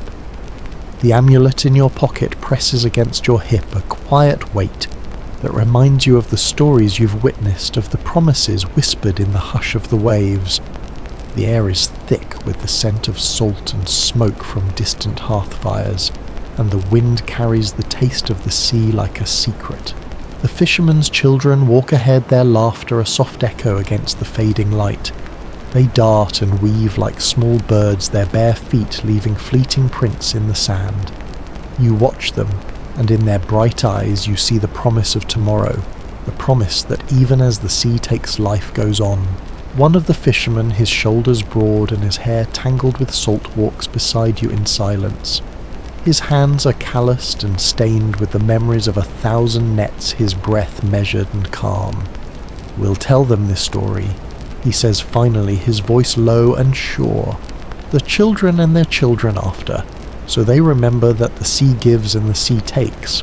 Historians still argue whether these fishermen's tales, these quiet testaments passed from father to son, are only legends, or if they're the threads that weave the fabric of history itself. But here in the hush of the returning tide you see how each word is a knot in that tapestry, each story a promise that nothing is ever truly lost. The children pause to pick up shells and smooth stones, their small hands clutching these treasures as if they are relics of the deep. A girl with eyes the colour of the sea holds up a piece of driftwood, its surface worn smooth as bone. "It's from the bottom of the sea," she says, her voice soft with wonder. "A piece of the world we're not meant to see." You smile and nod, feeling the truth of her words settle into your bones. The world beneath the waves is a place of mystery and silence, a realm that belongs to Poseidon and his restless children. But for a brief moment you were there, you walked the seabed, felt the weight of the deep and heard the quiet song of the tide. A fisherman's wife, her face lined with the salt and sun of a lifetime, by the water walks just ahead. She carries a basket of seaweed and shells, her fingers tracing the worn edges of each one as she hums a low wordless tune. It's a song that seems to echo the hush of the waves, a lullaby for the memories they carry home. The fishermen pause at the edge of the village, their eyes turn once more to the sea. The water is calm now, the surface smooth and dark as polished slate. In that stillness you feel the weight of the day settle over the world, the hush of the waves, the quiet strength of those who live by their mercy. A fisherman steps forward, his voice carrying in the soft dusk. "The sea has shown us her heart," he says, his words as steady as the tide, "and we will remember." His voice is joined by others, a low murmur that rises and falls like the breath of the earth itself. The children gather close, their faces bright in the dim light. One boy holds a scrap of netting in his hand, the frayed ends tangled in a small determined knot. "We'll remember too," he says, his voice soft but certain. "We'll remember what we saw today." Historians still argue whether these memories, These fragments of a day when the sea cracked open will last. But here you see that the hush of the waves is a language that never fades. Each footprint in the sand, each whispered prayer, each quiet breath in the dusk is a testament to the bond between sea and shore. As the fishermen turn back to their homes, the children scatter like small stars, their laughter weaving through the soft sigh of the tide. You walk with them, the weight of the amulet in your pocket, a promise to the deep, a promise to remember. The village glows with the warm light of hearth fires, the soft hum of voices and the scent of wood smoke drifting through the air. The fishermen's families gather close, their voices weaving stories of the sea and the day it showed its heart. In those stories you hear the quiet defiance of those who live at the edge of the world, their voices a chorus of memory and hope. A fisherman's child tugs at your hand, her small fingers warm and sure. Will you tell this story too? She asks, her eyes wide and bright. You nod, your heart steady in your chest. Yes, you say softly, I will tell it, and I will remember.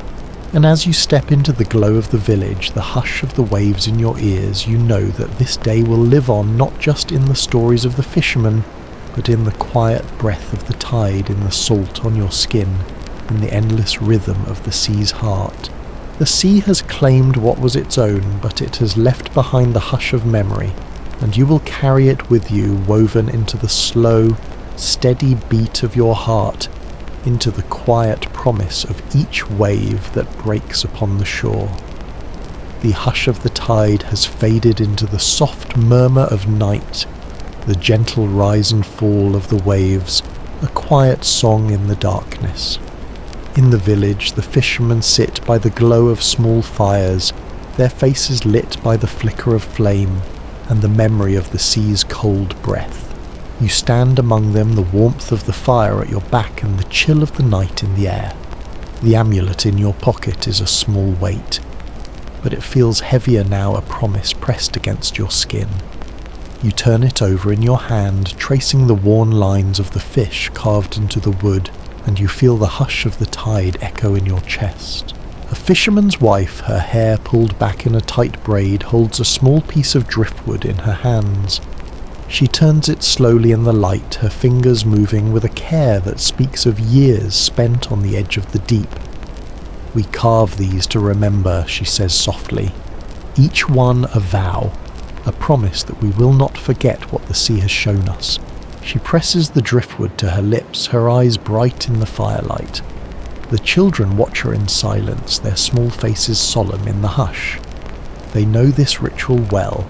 It is as old as the village itself, as old as the quiet voice of the tide that sings them to sleep. One of the fishermen stands and lifts a small board of weathered wood, the words of an old oath carved deep into its surface. Never challenge the sea again, it says, the letters rough and dark in the flickering light. He holds it up for all to see, his face grave and resolute. You see the way the other fishermen nod, their hands tightening on the nets coiled at their feet. They know the weight of those words, the history they carry. Each one of them has known loss, each one has felt the hush of the sea's breath, and the cold promise in its depths. Historians still argue whether these oaths were ever meant to be more than words, whether they were truly binding, or just a way for the fishermen to steady their hearts against the dark. But here in the quiet glow of the fire, you see how the words themselves are a kind of magic. A promise that even when the sea takes the memory of what was lost will not fade. The children watch with wide eyes as the fishermen carve new words into the wood, their small hands tracing the letters as if to learn them by touch.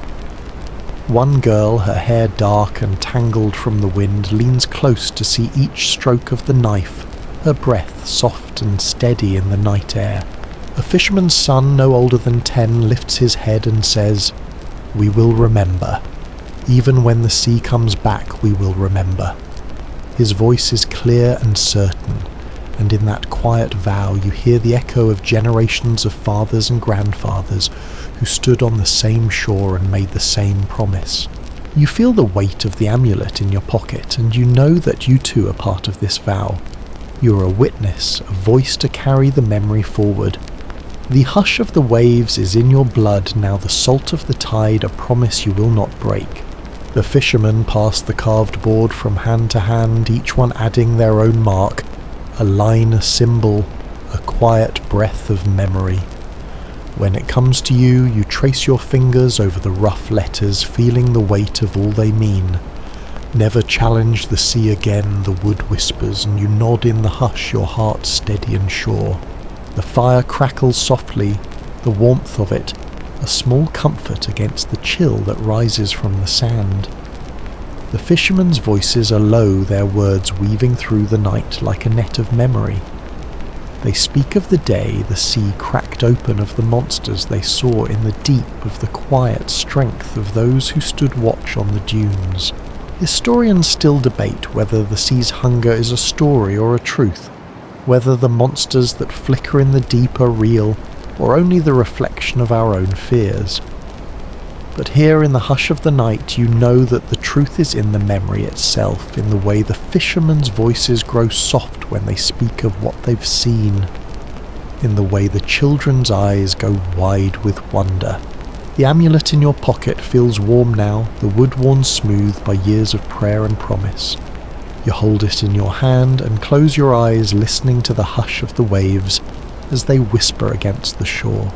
The children gather close, their laughter soft and bright as they share the small treasures they've found, shells and driftwood scraps of net and small smooth stones. They pass them back and forth, each one a memory, a promise, a piece of the day the sea cracked open. A fisherman's wife lifts her voice in song, the melody old and soft, a lullaby for the sea and the men who sail it. The children join her, their small voices weaving through the night like threads of silver, and you feel the hush of the tide settle deeper around you. You know that this is not the end. The sea will come again, and the fishermen will stand watch as they always have.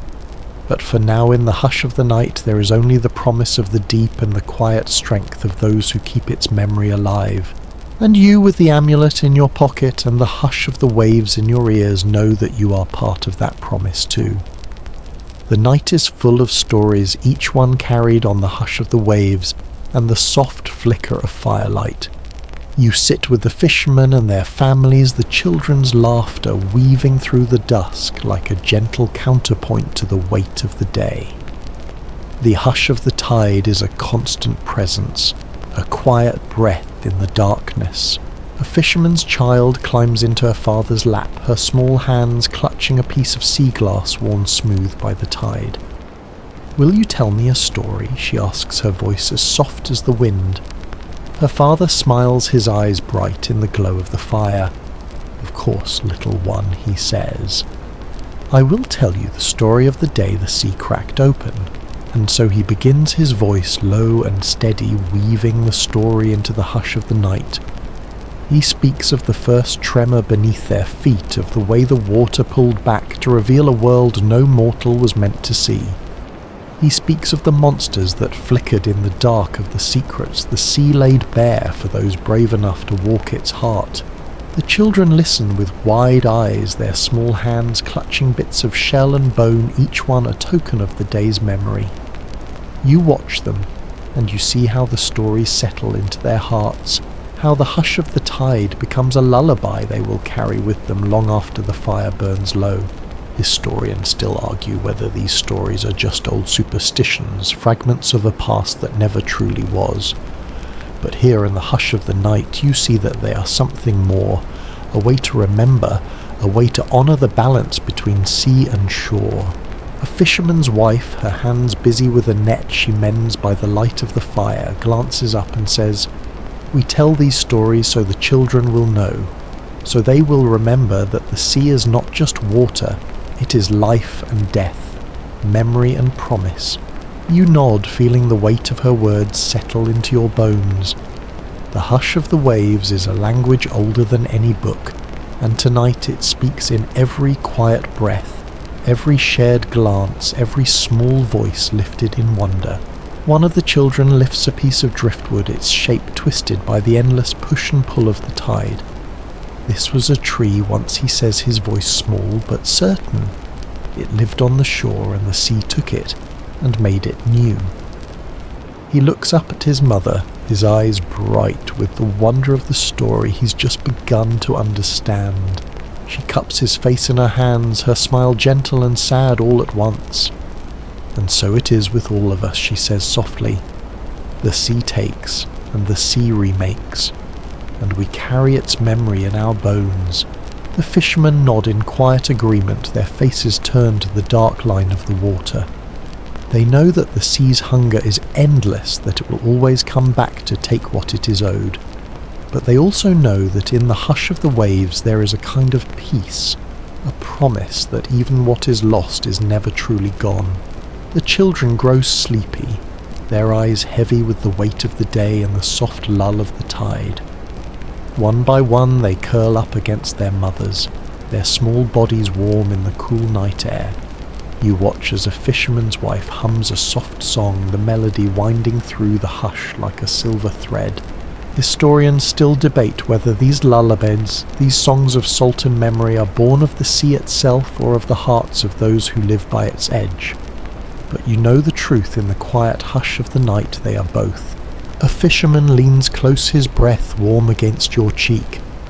"We are the children of the storm," he says, his voice low and certain. "We have always been. We are born in the hush of the waves and the cry of the wind, and we'll be here when the sea calls again." You feel the truth of his words in the hush that settles around you, in the gentle sigh of the tide as it whispers against the shore. The sea is more than water and salt, it is memory and promise, a story that never ends. You close your eyes and let the hush wash over you, the soft breath of the waves and the low murmur of the fishermen's voices. You feel the weight of the amulet in your pocket, the small quiet promise it carries.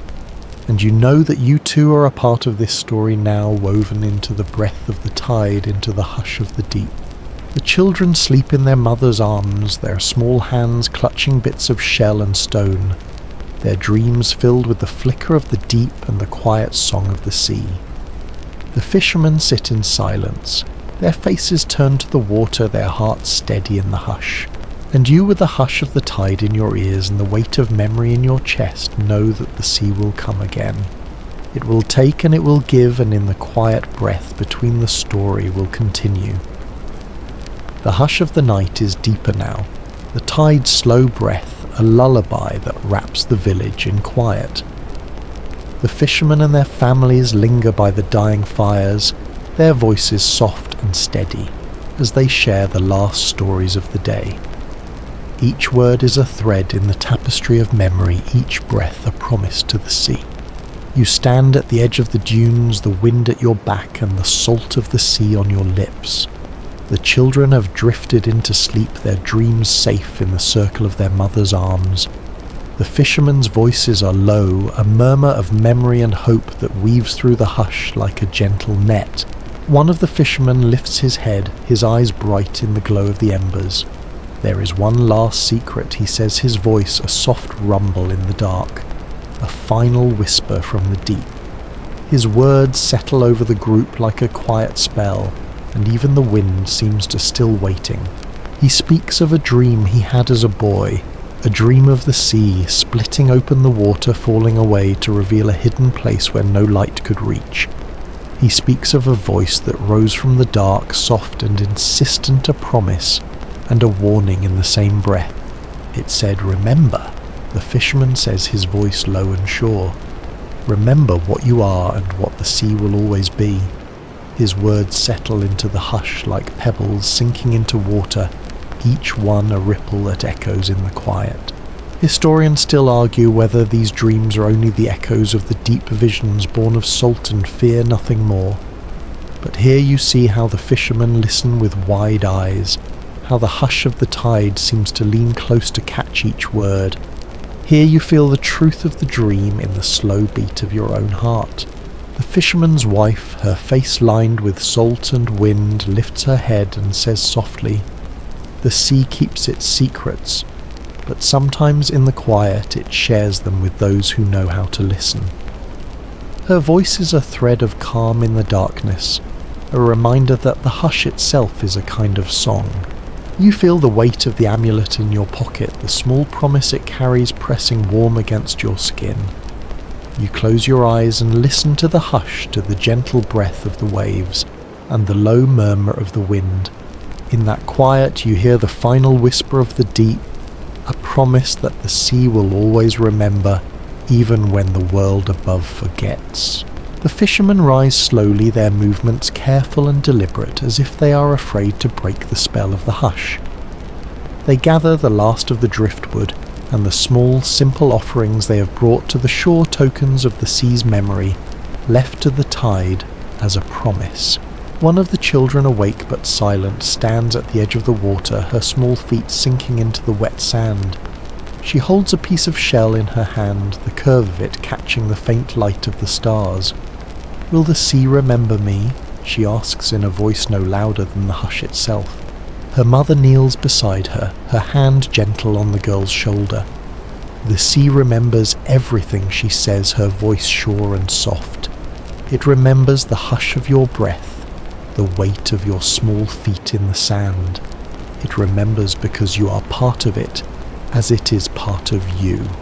You feel the hush settle deeper around you, the breath of the tide slow and steady in the darkness. The fishermen turn to the village, their steps quiet in the soft sand. They know the sea will come again, that it will take what it is owed, and leave behind only the memory of its touch. The children walk close to their mothers, their small voices a soft echo in the hush. They speak of the shapes they saw in the dark water, of the quiet song of the waves, and the promise carried on the wind. In their voices you hear the echo of the deep, the quiet strength of those who stand at the edge of the world. Historians still argue whether the sea's memory is only a story, a way to soothe the heart in the darkness. But here in the hush of the night you know it is real. You know it in the weight of the amulet in your pocket, in the soft sigh of the tide as it whispers against the shore. You walk with the fishermen, your feet sinking into the soft sand, the hush of the waves, a promise in your ears. You know that the sea will come again, that it will test the strength of those who stand at its edge. But you also know that in the quiet breath of the night, in the soft lull of the tide, there is a promise that will never fade. The children's voices rise in a soft song, a lullaby for the sea and the stories it carries. You feel the hush of the night settle around you like a cloak, the quiet weight of the deep, a comfort and a challenge all at once. And in that final hush you hear the last whisper of the deep, a soft, insistent voice that says, "Remember." The hush deepens as the night stretches on the last flickers of the fires, dying into embers that glow like tiny stars against the dark sand. The fishermen and their families begin to drift away, their voices fading into the hush of the night, their footsteps soft as the sigh of the tide. You stand for a moment longer, your breath slow and steady, feeling the weight of the sea's promise in the quiet around you. The children sleep now, their small bodies curled against their mothers, the lullaby of the tide a gentle song that weaves through their dreams.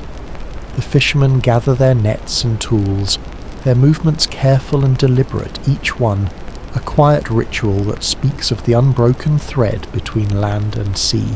You turn back to the water one last time, the hush of the waves a steady breath in the darkness. The sea is calm now, its surface smooth as glass, the line of the horizon blurred and soft. In that quiet you feel the weight of everything you've seen, the flicker of the deep, the hush of the seabed laid bare, the final whisper of the tide as it crept back to claim its own. You walk slowly up the dunes, your feet heavy in the soft sand. Each step is a farewell to the secrets the sea showed you, a quiet promise to carry them forward. The amulet in your pocket presses warm against your skin, the weight of it, a memory that will not fade. At the crest of the dunes you pause to look back one last time. The sea stretches out beneath the moonlight, endless and quiet, its surface a soft hush that echoes the breath of the world. In that silence you hear the final promise of the deep, a whisper that says, "We remember, and so will you." The fishermen stand together at the edge of the village, their faces turned to the water, their breath slow and even in the cool night air. One by one they lay their hands on the old wooden board, the words of their vow carved deep into its weathered surface. Never challenge the sea again. Each hand is a quiet promise, each touch a thread in the endless song of memory. The children wake slowly, their small voices a soft chorus that carries the hush of the night. They speak of what they saw, their words bright and clear in the darkness. In their voices you hear the promise that the stories of this night will live on, carried forward into the quiet dawn. The fisherman turns to you, his eyes dark and steady in the pale light. The sea tests us, he says softly, but it also binds us together. We remember what it shows us and we honour what it takes. His words are a quiet vow, a thread in the hush of the tide. Historians still argue whether these vows are truly binding or if they're only the echoes of a past that refuses to fade. But here, with the hush of the tide in your ears and the memory of the deep in your heart, you know that the truth is in the silence itself. You stand with the fishermen as they turn to the village, their steps slow and sure. The children's laughter rises like a soft breeze weaving through the quiet night. In that laughter you hear the promise of the deep, a promise that even in the face of the sea's endless hunger, the memory of this night will endure. The hush of the waves follows you back to the village, each breath of the tide a soft reminder of the balance between what is given and what is taken. You feel the amulet in your pocket, the weight of it, a quiet echo of the sea's promise, we remember. And in that final hush, as the night settles around you and the stars burn bright in the dark sky, you know that you will carry this memory forward, woven into the hush of your breath, into the quiet beat of your heart, into the endless song of the sea. You settle into the hush of the night, the soft lull of the waves carrying you deeper into the quiet. The wind has gentled its salt breath, brushing against your cheek like a final blessing. The fishermen's fires have burned down to embers, small islands of warmth in the cool darkness. Around them the village sighs into sleep, the weight of the day easing into the soft cradle of night. You let the memory of the sea's breath slip through your mind like a slow tide, each whisper of foam a promise that the deep never forgets. The hush of the waves is a soft song now, a lullaby that threads through the darkness, weaving the voices of the fishermen and the quiet laughter of the children into a single endless note. In the hush, you feel the steady beat of your own heart, the quiet echo of everything you've seen tonight. The hush of the exposed seabed, the flicker of the deep, the final promise of the tide as it claimed what was always its own. You carry those memories like small treasures, each one a shell worn smooth by the endless breath of the waves. As you drift in the quiet, you feel the weight of the amulet in your pocket, a small steady warmth that anchors you in the hush. The sea has claimed its own, but it has left you with the soft echo of its song, a promise you will carry with you into the dawn. And so, with the hush of the waves in your ears and the gentle sigh of the wind around you, you let yourself drift into the soft dark, the hush of the deep cradling you as you slip into sleep.